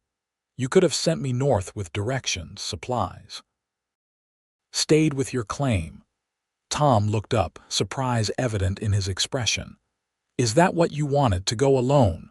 "No," Madeline admitted, "but I would have understood if you chose to stay. The claim is your livelihood, your future." "The claim is rocks and dirt and a bit of gold," Tom replied simply. "Replaceable." His eyes held hers across the small fire. "You are not." The quiet declaration hung in the air between them, more powerful for its simplicity. Madeline felt something shift inside her, a recognition of what had been growing between them over the weeks of shared work and conversation. "Tom," she began, uncertain how to express the emotions welling within her. "These past months, since you found me in that hayloft, you've shown me what it means to be respected, valued, given choices. You deserved all that and more," he said softly. "From the first moment I saw you, hiding in the hay with terror in your eyes but still defiant, still determined to choose your own path, I knew you were remarkable." "Is that why you helped me?" Madeline asked. "Because I reminded you of Emma." Tom considered this. "At first, perhaps," he acknowledged. "But not for long. Emma was gentle, accepting even of her fate. You're different, stronger in some ways, more willing to fight for your freedom." He added another small branch to the fire, watching the flames leap higher. "The truth is, Madeline, I helped you because it was right. I continued helping you because I came to care for you. And I'm here now because the thought of being without you is more painful than the thought of leaving everything else behind." His honesty left Madeline breathless. In Jamestown, men had paid her elaborate compliments about her beauty, her grace, her accomplishments, meaningless words designed to curry favor with her father or win her hand for the status it would bring. No one had ever spoken to her with such simple truth about matters of the heart. "I care for you too," she confessed, the words easier to say than she had expected. "More than I thought possible in such a short time." Tom's expression softened, hope replacing the uncertainty in his eyes. "Where we're going it won't be easy. Life in the territories never is. But whatever challenges come, we could face them together." He paused. "If that's what you want." "Is this a proposal, Thomas Vance?" Madeline asked, a small smile playing at her lips despite the gravity of their situation. "An inelegant one, perhaps," he admitted with a soft laugh, "but sincere. I love you, Madeline Harrington, not for your family name or your pretty face, though I'm quite fond of the latter, but for your courage, your determination, your kindness." His expression grew serious. "I'm not offering wealth or position. Just my heart, my name, and my promise to always ensure you have choices." Madeline moved around the small fire to sit beside him, taking his rough hands in her smaller ones. "Those are worth more than all the gold in California," she said softly. "And my answer is yes. Wherever we go, whatever comes next, I choose you, Tom. Not because you rescued me, but because you saw me. The real me, beneath all the trappings of the life I was raised to lead." The kiss they shared was gentle at first, then deepening with the release of feelings long held in check by propriety and circumstance. When they finally parted, Tom rested his forehead against hers, his eyes closed as if savoring the moment. "We should reach the border of Oregon Territory in about a week," he said eventually. "There's a small settlement called Pine Creek where we can rest, perhaps find work while we decide where to settle permanently. And if Blackburn's men follow us even there?" Madeline asked, the specter of pursuit still haunting her thoughts. "Then we'll go further," Tom promised. "Washington Territory, British Columbia if necessary. Blackburn's reach has limits, both geographical and financial. The further we go, the less power he holds." Madeline nodded, drawing comfort from his certainty. "I never imagined my life taking such a turn," she admitted. "A month ago I was to be Mrs. Silas Blackburn, trapped in a gilded cage in Jamestown. Now I'm fleeing through the wilderness, about to become Mrs. Thomas Vance, future unknown." "Regrets?" Tom asked quietly. Madeline smiled, feeling a certainty that had been absent for most of her life. "Not a single one." They slept side by side that night, propriety maintained despite their declarations, both aware that their formal union would come later. As Madeline drifted toward sleep, Tom's arm a protective presence around her shoulders, she felt a peace that transcended their uncertain circumstances. Whatever lay ahead, they would face it together, not as rescuer and rescued, but as equal partners in a life of their own making. The journey north was challenging, but unmarred by signs of pursuit. They traveled mostly by day, keeping to less traveled paths and camping in sheltered locations each night. Tom proved to be an expert woodsman, finding game for their meals and identifying safe routes through increasingly wild territory. Madeline, for her part, adapted quickly to the rigors of trail life. The physical strength she had developed working at the claim served her well during long days of riding and hiking. She learned to set snares for small game, to identify edible plants that supplemented their provisions, to build a fire, even in damp conditions. "You're a natural frontier woman," Tom observed one evening as they made camp beside a small stream. "Most city-raised ladies would be complaining bitterly about now." "I've discovered I prefer this life," Madeline admitted, stirring a pot of rabbit stew. "There's a honesty to it, a direct connection between effort and result. In Jamestown, everything was artifice and appearance." "Still, you must miss some comforts," Tom suggested. "Proper beds, hot baths, clean dresses," Madeline laughed. "Oh, I wouldn't refuse a hot bath if one were offered. But the trade seems fair enough to me." As they crossed into Oregon territory, the landscape changed. Denser forests, more frequent rainfall, valleys shrouded in mist. They encountered occasional travelers but kept interactions brief, wary of questions about their origins or destination. Pine Creek proved to be even smaller than Riverspend, a collection of log structures serving the needs of trappers, loggers, and the occasional prospector. The settlement boasted a general store, a smithy, a rough saloon, and a small church that doubled as a school when the infrequent teacher passed through. "Not much to look at," Tom acknowledged as they rode into town, "but it's a place to rest, resupply, and consider our next steps."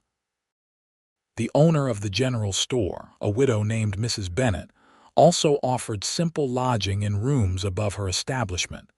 She regarded Madeline and Tom with curious eyes when they requested separate accommodations.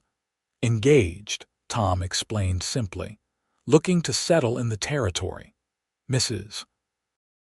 Bennett's expression softened. "Well, that's sensible at least. Too many young folks rush into marriage without proper preparations." She showed them to two small but clean rooms at the top of the narrow stairs. $2 a week each, meals included. "I serve breakfast at sunrise, supper at sundown. You're on your own for midday." "That's more than fair," Tom agreed, paying for the first week from their dwindling funds. "I'm handy with tools if you need any repairs around the place. And Madeline is an excellent cook if you could use help in the kitchen." Mrs. Bennett assessed them both with shrewd eyes. "As it happens, I do need help. Store's been busy with loggers coming through, and my hands aren't what they used to be for heavy lifting. Could use a strong back for deliveries and stock work." She glanced at Madeline. "And I wouldn't turn down help with meals, especially on supply days when the store's busiest." Thus began their new life in Pine Creek. Tom quickly proved his value to Mrs. Bennett, not only helping with the physical aspects of running the store, but also handling difficult customers and ensuring fair trades with the native trappers who occasionally brought furs to sell. Madeline, meanwhile, took over much of the cooking for the boarding house portion of the establishment, earning praise for her hearty, flavorful meals. Word spread quickly in the small community about the engaged couple staying at Bennett's. Several families invited them to Sunday services, where Tom and Madeline were introduced to the majority of Pine Creek's permanent residents. To Madeline's relief, no one seemed overly curious about their past, accepting Tom's vague explanation that they had come north seeking new opportunities after a mining venture in California had played out. "People here understand starting fresh," Mrs. Bennett explained when Madeline commented on this. Most everyone in these parts has left something behind: debt, disappointment, sometimes the law. She gave Madeline a knowing look. We don't pry into what came before. It's the present conduct that matters. As weeks passed, Tom and Madeline began to discuss more concrete plans for their future. The circuit preacher would return to Pine Creek in a month's time, providing an opportunity for them to marry properly. The question of where they would settle remained open. There's land available for homesteading about 10 miles north, Tom mentioned one evening as they walked along the creek that gave the settlement its name. Good soil, plenty of timber for building. We could file a claim, start a small farm. You've been a miner for years, Madeline observed. Would farming satisfy you? Tom considered this. I came west with no specific plan beyond escaping my past. Mining was just the opportunity that presented itself first. He took her hand, a gesture that had become natural between them. I'm not tied to any particular occupation, Madeline. What matters is building a life together, somewhere we can both find purpose. His willingness to adapt his dreams to include her touched Madeline deeply. I think I'd like a homestead, she said after a moment's thought. A place truly our own, built by our hands, and perhaps— She hesitated, then continued more softly, a place where children could grow up safely someday. Tom's expression softened at the mention of children. I'd like that too, he admitted. A family of our own. The following day they rode out to view the available land. The journey took most of the morning, following a rudimentary trail that wound through dense forest before opening into a series of rolling meadows. The spot Tom had heard about proved to be a clearing of several acres, bordered by forest on 3 sides, and the same creek that ran through Pine Creek on the 4th. What do you think?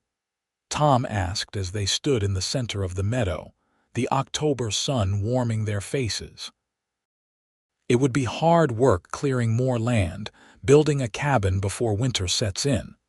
Madeline walked a few paces, feeling the rich soil beneath her boots, looking at the meadow with a farmer's daughter's eye. The grass is good, she observed. Livestock would thrive here. And the proximity to water is ideal. She turned to face him, a smile spreading across her face. I can see it, Tom. A cabin there by those pines, a garden here where the sun is strongest, perhaps an orchard eventually along that rise. Her enthusiasm was infectious. Tom grinned, pulling her into an embrace. Then it's decided. I'll file the claim tomorrow in Pine Creek. He kissed her forehead. Mrs. Bennett mentioned that the Johnsons might be willing to sell some of their livestock, a milk cow, perhaps some chickens. And Will Patterson at the smithy has a team of oxen he's looking to sell before winter. We'll need a plow, seed for spring planting, Madeline added, her practical nature asserting itself. And supplies to last through winter. Our savings won't stretch to cover everything. We'll manage, Tom assured her. Mrs. Bennett has offered me steady work through winter. You could continue cooking for her boarding house. By spring, we'll have enough to get started properly. As they rode back to Pine Creek, plans taking shape between them, Madeline felt a growing excitement about the future they were building. The fear of pursuit had receded somewhat. They had been in Oregon territory for weeks now with no sign of Blackburn's men or other bounty hunters. Perhaps at last they had truly escaped her past. The circuit preacher arrived in Pine Creek as promised in mid-November. Reverend James Holloway was a sturdy man in his 50s, with a booming voice and kind eyes. He would be in town for 3 days, performing baptisms, marriages, and Sunday services before continuing his rounds of the scattered settlements in the territory. So you're the couple Mrs. Bennett has been telling me about, he said warmly when Tom and Madeline approached him about performing their marriage ceremony. New to our territory but already becoming part of the community. That's what we like to see. The wedding was set for Saturday afternoon, allowing the entire settlement to attend if they wished. Mrs. Bennet insisted on hosting a small reception afterward in the boarding house dining room. Every bride deserves a proper celebration, she declared, even in Pine Creek.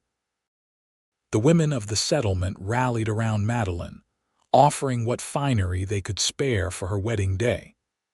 Mrs. Johnson, the wife of the local blacksmith, lent her a lace shawl that had been her own mother's. Young Sally Patterson, who had taken a particular liking to Madeline, picked late-blooming wildflowers for a simple bouquet. Even Mrs. Bennet, not usually given to sentimentality, contributed a length of blue ribbon for Madeline's hair. "Something borrowed, something blue," she said gruffly. "Tradition matters, even out here." The morning of the wedding dawned clear and cold, with a dusting of the season's first snow on the surrounding hills. Madeline dressed carefully in the best of her few dresses, a simple navy wool that Mrs. Bennet had helped her alter to fit more becomingly. With the borrowed shawl, the blue ribbon in her hair, and Sally's wildflower bouquet, she felt as elegant as any society bride in San Francisco. A knock at her door revealed Mrs. Bennet, looking uncharacteristically emotional. "You look lovely, my dear," she said, adjusting the shawl slightly. "Tom's a fortunate man." "I'm the fortunate one," Madeline replied sincerely, "to have found him in this place." She hesitated, then added, "And friends like you, Mrs. Bennet. Your kindness has meant more than I can express." The older woman blinked rapidly, clearly uncomfortable with sentiment. "Well," she said briskly, "the reverend's ready, and your young man is looking as nervous as a cat in a room full of rocking chairs. Shall we proceed?" The ceremony took place in the small church, filled to capacity with what seemed like every resident of Pine Creek. Tom stood at the front, looking handsome and somewhat awestruck in a new shirt and clean trousers. As Madeline walked down the short aisle, his expression of pure joy erased any lingering doubts she might have harbored about their hasty marriage. Reverend Holloway conducted the service with dignity and warmth, speaking of marriage as a partnership of equals, a journey undertaken together through whatever trials might come.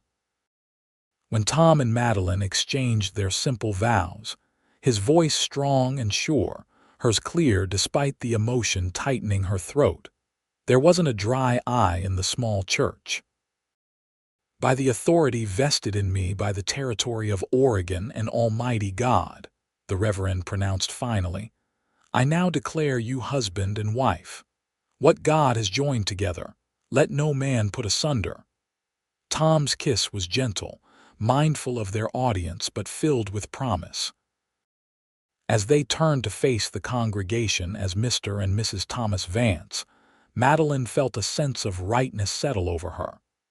This was her true beginning, not the life mapped out for her in Jamestown, but one chosen freely, with a man who valued her spirit as much as her heart. The celebration at Mrs. Bennet's boarding house was simple but joyful.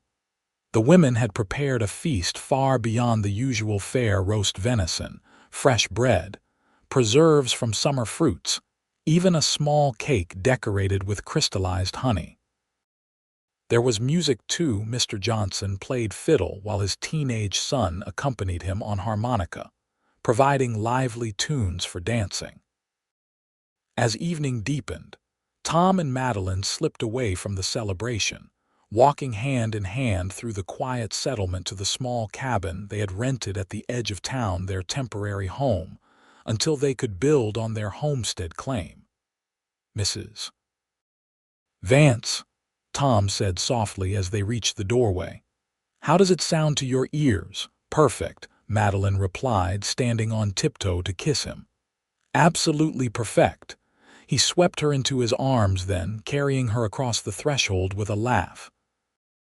"I believe this is traditional," he said. setting her gently on her feet inside the simple one-room dwelling.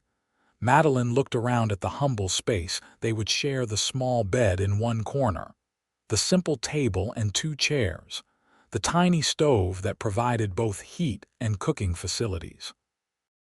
It was far from the luxurious surroundings she had been raised to expect as a bride, yet it felt more like home than any place she had ever known.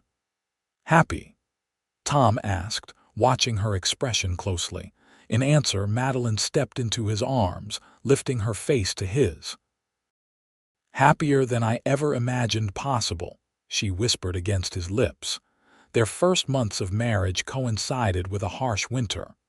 Snow fell early and often, making travel to their homestead claim impossible until spring. They continued working for Mrs.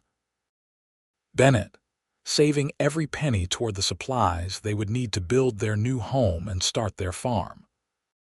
Despite the confined quarters of their small cabin, they found joy in the simple routines of married life, preparing meals together, sharing stories by firelight in the evenings, learning the rhythms of each other's habits and preferences.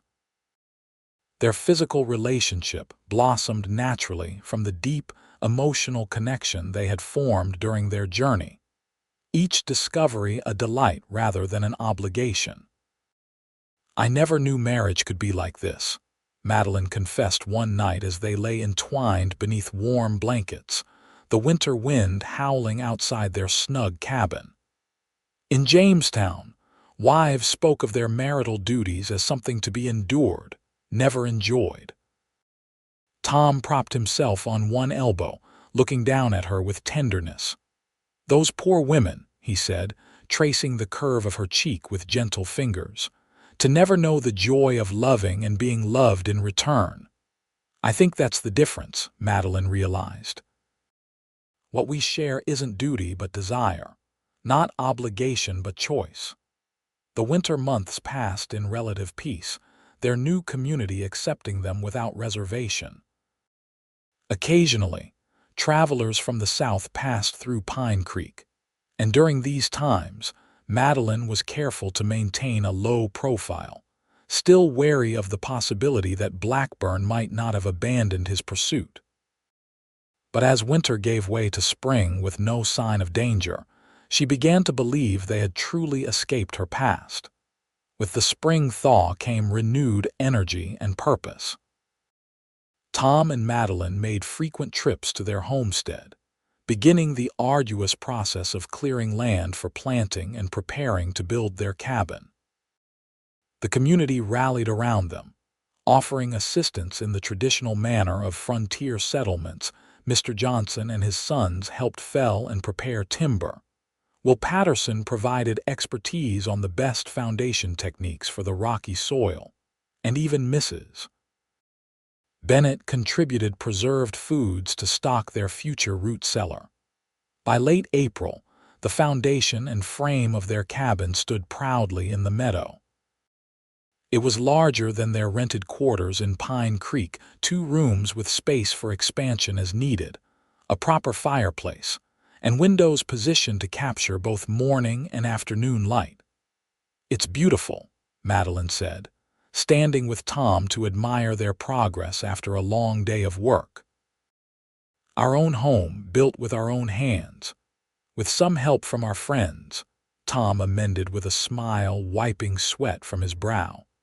"Speaking of which, the Johnsons are bringing that milk cow tomorrow, along with those chickens we discussed. Think you're ready for animal husbandry, Mrs. Vance?" "I grew up helping with farm animals," Madeline reminded him. "I probably know more about cows than you do, Mr. Vance." Tom laughed, pulling her into his arms. "I don't doubt it. You continue to surprise me with hidden talents." As spring progressed into summer, their homestead took shape, the cabin completed and furnished simply with items crafted by Tom or purchased from traveling traders, a vegetable garden flourishing under Madeline's care, a small barn housing their growing collection of livestock. They still maintained connections with Pine Creek, attending Sunday services when weather permitted and occasionally staying at their rented cabin when business required multiple days in town. It was during one such visit to Pine Creek in late June that their hard-won peace was finally disturbed. They had come to town for supplies and to attend the small community celebration planned for Independence Day. The settlement was busier than usual, with loggers and trappers from the surrounding area gathered for the festivities. Madeline was helping Mrs. Bennett prepare extra food for the boarding house when a stranger entered the store, a well-dressed man with the unmistakable bearing of someone from a more civilized region. "Good day," he greeted Mrs. Bennett. "I'm looking for information about settlers in this area. Perhaps you could assist me." Something in his voice, a familiar accent, a certain cadence sent a chill down Madeline's spine. She turned away quickly, busying herself with kneading bread dough, keeping her face averted. "Depends what kind of information you're after," Mrs. Bennett replied cautiously. "We get all sorts passing through, but not many stay permanently. I'm particularly interested in a young couple who might have arrived last fall," the man continued. "The woman would be in her early 20s, attractive, well-spoken. The man somewhat older, possibly claiming to be a former miner." Mrs. Bennett's expression remained impassive. "Sounds like half the couples in Oregon Territory. Any particular reason you're looking for these folks?" The man produced a folded paper from his coat pocket. "The young woman is the daughter of a business associate. She left home under unfortunate circumstances. Her father is most anxious to locate her and ensure her well-being." Madeline's hands trembled in the bread dough. From her position, she could see that the paper contained a sketch, a remarkably good likeness of her face, along with details of the reward offered for information. Mrs. Bennett studied the paper, then looked back at the stranger with narrowed eyes. "Can't say I recognize her. But then, I don't study the faces of every traveler who passes through. Pine Creek is just a stopover for most." The man looked disappointed but not defeated. "I'll be staying in the area for several days. If you should recall anything helpful, there's a substantial reward, as you can see." He placed the paper on the counter. "Please keep this. Show it to others who might have information." After he left, Mrs. Bennett immediately turned to Madeline, her expression grave. "That's you, isn't it? The girl in this drawing?" Madeline nodded, unable to deny the obvious resemblance. "Yes," she admitted quietly. "The man looking for me, he works for someone I fled to escape a forced marriage." Mrs. Bennett's eyes softened with understanding. "I thought it might be something like that. Pretty young thing like you, traveling with just Tom, settling in the back country." She folded the paper and tucked it into her apron pocket. "Don't worry, Pine Creek protects its own." "Tom needs to know," Madeline said urgently. "He's at the smithy helping Will with some repairs." "I'll send Sally to fetch him," Mrs. Bennett decided. "You stay out of sight. That man might come back, and it's best he doesn't get a good look at you." Tom arrived quickly, his expression tense when Mrs. Bennett explained the situation. "We need to leave," he said to Madeline without hesitation. "Today, while he's still asking questions in town." "But the celebration," Madeline began, "isn't worth the risk," Tom finished firmly. "If Blackburn has sent men this far north, he's more determined than I anticipated. We need to get back to the homestead and decide our next move." Mrs. Bennett nodded in agreement. "I'll help you gather your things from the cabin. And I won't breathe a word to that man about either of you, no matter what reward he's offering." They left Pine Creek within the hour, taking a circuitous route back to their homestead to avoid being followed. As they rode, Madeline felt the weight of her past settling once again on her shoulders. "I thought we were free of him," she said, anger and frustration evident in her voice. "Why can't he simply accept that I chose another path?" Men like Blackburn don't accept defeat, Tom replied grimly. Especially not from those they consider beneath them. At the homestead, they discussed their options late into the night. They could flee again, push further north into Washington Territory or even British Columbia. But that would mean abandoning the home and farm they had worked so hard to establish. "I'm tired of running," Madeline said finally. "This is our home, Tom. We've put our sweat and dreams into this land. I don't want to give it up because of Blackburn's wounded pride." Tom studied her face in the lamplight, seeing the determination that had first drawn him to her. "If we stay," he said slowly, "we need to be prepared. The man in town is unlikely to be alone. Blackburn would send multiple hunters for a reward of that size." "Then we'll be ready for them," Madeline declared. "The people of Pine Creek are on our side, and we have the advantage of knowing this land better than any outsider." They spent the next day securing the homestead, reinforcing doors and shutters, establishing clear lines of sight from the cabin to all approaches, moving the livestock to a more sheltered pasture. Tom cleaned and checked his rifle and revolver, ensuring both were in perfect working order. "I hope we won't need these," he said grimly, "but I won't be caught unprepared." That evening, as they sat on the porch watching the sunset, they heard the sound of horses approaching. Tom immediately reached for his rifle, but relaxed slightly when he recognized the riders Will Patterson and Ben Johnson from Pine Creek. "Evening, Vances," Will called as they drew near. "Thought you might appreciate some company for a few days. Mrs. Bennett told us about your visitor," Ben added, dismounting. "Figured it couldn't hurt to have extra eyes watching your place." Tom clasped each man's hand gratefully. "I won't forget this," he said simply. "No need for thanks," Will replied. "You do the same for any of us." That's how it works out here. With their friend's arrival, the homestead took on the atmosphere of a small fortress. They established a watch rotation, ensuring someone was alert at all times. Madeline kept coffee brewing and food ready, determined to maintain some semblance of normal life despite the tension.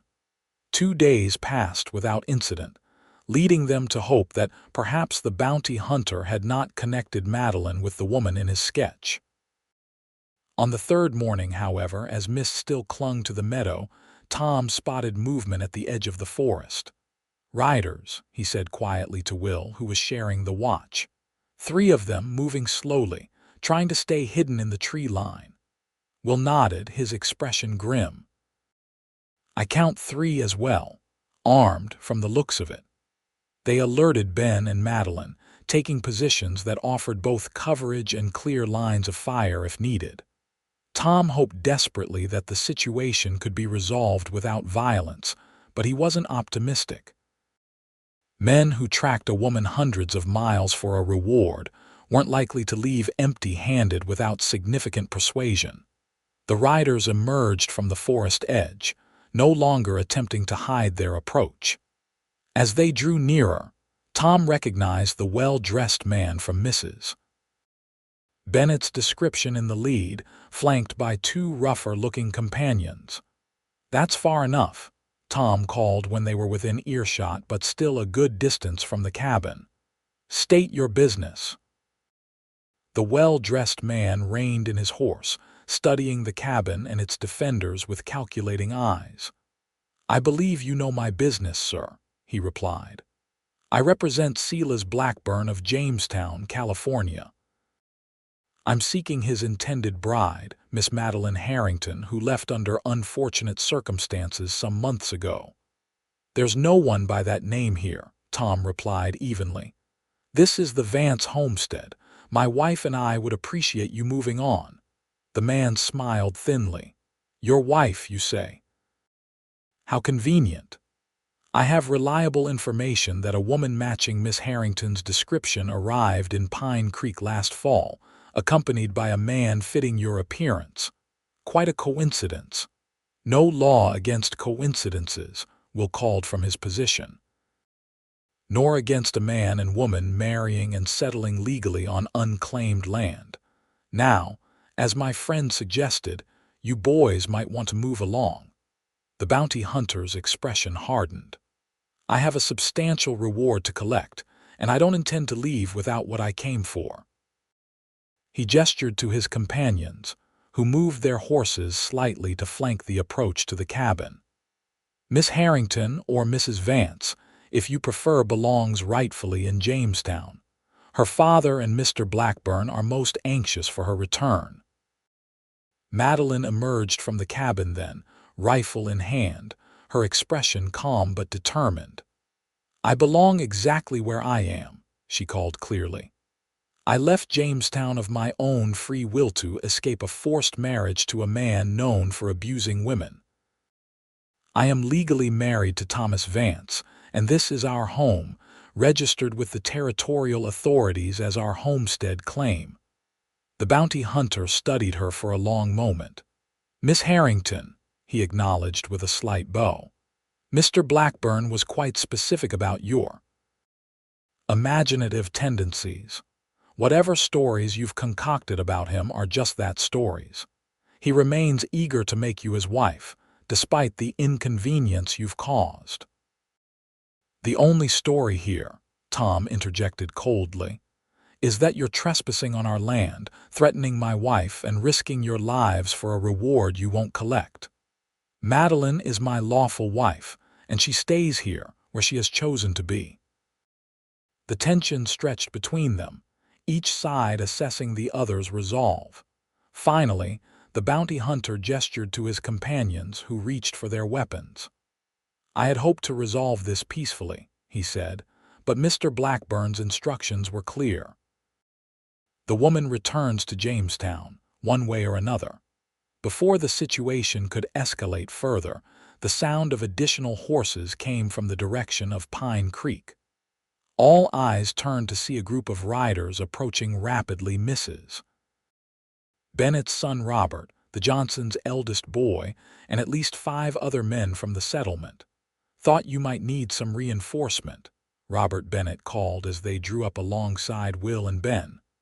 Ma figured these fellows might try something foolish. The odds now significantly changed. The bounty hunter reassessed the situation. 8 armed men and 1 determined woman stood between him and his reward, all clearly willing to fight if necessary. Consider carefully, Tom advised, his rifle aimed steadily at the leader.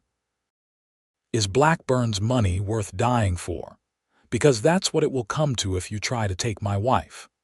The bounty hunter's companions exchanged nervous glances, clearly having second thoughts about their mission. After a tense moment, the leader lowered his hand from his weapon. Perhaps there's been a misunderstanding, he said smoothly, though his eyes remained cold. If the lady is indeed legally married and established here, Mr. Blackburn would not wish to disrupt that arrangement. He is, after all, a businessman who respects the law. Then we understand each other, Tom replied, not lowering his rifle. My wife stays here. You and your men leave our land immediately and do not return. The bounty hunter nodded stiffly. We'll depart, but Mr. Blackburn will want verification of this. Marriage, legal documentation. You can tell Blackburn, Madeline said clearly, that I was married by Reverend James Holloway in Pine Creek last November, witnessed by half the settlement. The marriage is recorded in the territorial registry. Her voice hardened.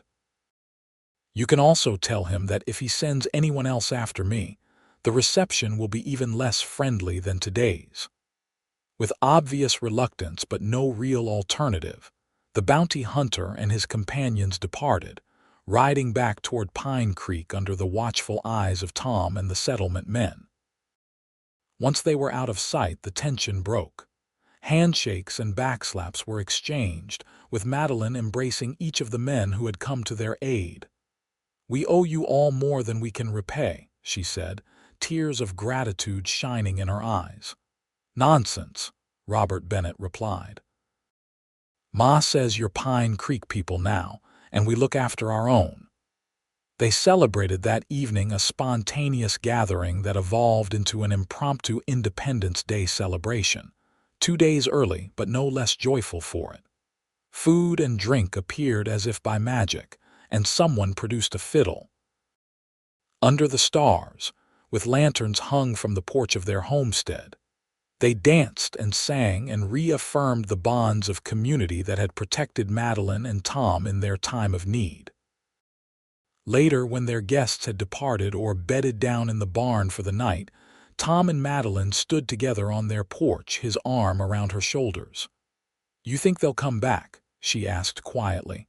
"Blackburn's men," Tom considered this. "I don't think so, not the same ones at least. They know now that taking you won't be easy, and men like that prefer easy tasks." He kissed the top of her head. "And even if Blackburn sends others, they'll find the same reception. Pine Creek has claimed us as their own, it seems." Madeline leaned into his embrace, feeling the solid strength that had supported her through so much. "I never expected to find this," she admitted.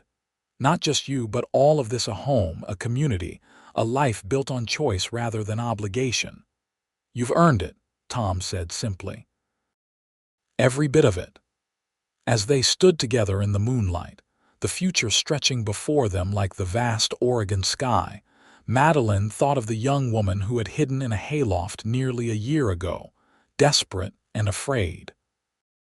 That woman could never have imagined the journey ahead, the challenges faced, the strength discovered, the love found with a man who offered choices rather than commands. "I'm glad I hid in your hayloft," she whispered. Tom smiled, turning her to face him. "So am I, Madeline, so am I." Epilogue. 5 years later, the summer sun shone brightly on the Vance homestead, now expanded to include a larger barn, a separate workshop where Tom crafted furniture that sold well in Pine Creek and beyond, and a fenced orchard of young apple trees beginning to bear their first fruit. The cabin had grown too, with the addition of 2 more rooms to accommodate their growing family. Madeline stood on the porch, watching as Tom demonstrated to their 4-year-old son James how to gentle the new foal born just last week. The boy's serious expression, as he carefully followed his father's instructions, brought a smile to her face. So much like Tom, thoughtful, patient, determined to do things properly. From inside the cabin came the sound of their daughter Emma, not quite 2, chattering to herself as she played with wooden blocks Tom had carved for her. Named for the ants she would never meet, the little girl had inherited Madeline's spirit and determination, already insisting on doing everything by self. Life had settled into a rhythm both challenging and deeply satisfying. The homestead produced enough now that they sold excess crops and livestock in Pine Creek, steadily building security for their future. Tom's skill with woodworking had developed into a small but growing business, with orders coming from as far away as Portland for his carefully crafted pieces. Madeline had found her own unexpected calling. When James was still a baby, she had begun teaching the older children of nearby homesteads, gathering them at the Vance cabin 3 days a week. What started as informal lessons had gradually developed into a small school, with parents contributing what they could fresh produce, meat, repairs to the homestead in exchange for their children's education. Pine Creek itself had grown modestly, now boasting a proper school building in town, a small newspaper, and even a doctor who had settled there 2 years previous. The community remained close-knit, with the Vances firmly established as respected members. There had been no further visits from Blackburn's men. Whether he had finally accepted defeat or simply determined that the effort and expense of pursuing Madeline wasn't worthwhile, they never knew. Occasionally, travelers from California would bring news of Jamestown, and through these indirect sources, Madeline learned that her father had died the previous winter, and that Blackburn had reportedly married a widow from Sacramento with considerable property of her own. "Good riddance to both of them," Tom had said when they heard, and Madeline had found no reason to disagree. Her attention returned to the present as James let out a delighted laugh, the foal having nudged his small hand with its velvety muzzle. Tom looked up, catching Madeline's eye, and the love in his gaze still had the power to warm her from within. "Mama, the baby horse likes me," James called excitedly. "I can see that," she replied with a smile. "You're being very gentle, just as Papa showed you." Tom ruffled the boy's dark hair, so like his own. "You've got a natural way with animals, son, just like your mama." Later that evening, after the children were asleep, Tom and Madeline sat together on the porch swing he had built the previous summer, watching fireflies rise from the meadow grass as the day's heat gradually dissipated.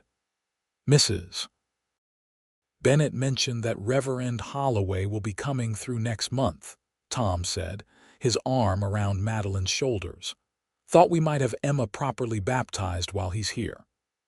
"That would be nice," Madeline agreed. "It's hard to believe how much has changed since he married us. 5 years, 2 children, and this beautiful home, all from that desperate escape from Jamestown." Tom was quiet for a moment, his fingers tracing gentle patterns on her shoulder. "Do you ever regret it, leaving everything behind, living so far from civilization?" Madeline turned to look at him, surprised by the question. "Not for a single moment," she said firmly. "What did I leave behind? A father who saw me as property to be traded, a society that valued appearance over substance." She gestured to the homestead before them. "Here, I have everything that matters: a husband who respects me, children we're raising to be kind and strong, work that has meaning, a community that supports us." Tom smiled, pressing a kiss to her temple. "Just checking. Sometimes I look at how hard you work teaching, gardening, caring for the children, managing the house, and I wonder if you might have been happier with an easier life." "Easier isn't always better," Madeline replied. "The work I do here has purpose. I'm building something lasting with you, not just passing time until I grow old." She leaned her head against his shoulder. "Besides, you work just as hard. We're partners in this life we've created."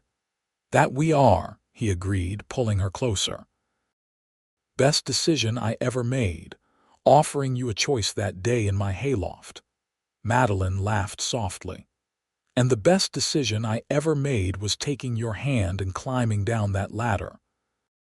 As darkness settled fully over their homestead, they remained on the porch, talking quietly of practical matters: the roof that needed repair before winter, James's upcoming 5th birthday, the additional students expected when Madeline's small school reconvened after harvest. Ordinary concerns of a life built day by day, choice by choice, just as Tom had once promised. Later, as they prepared for bed, Madeline paused by the window, looking out at the moonlit landscape of their land. From frightened bride to be hiding in a hayloft to confident wife, mother, and teacher, her journey had been unexpected but infinitely rewarding. "Coming to bed?" Tom asked softly from across the room. Madeline turned to him with a smile, leaving the window and her reflections behind. "Yes," she said simply. "I'm coming home.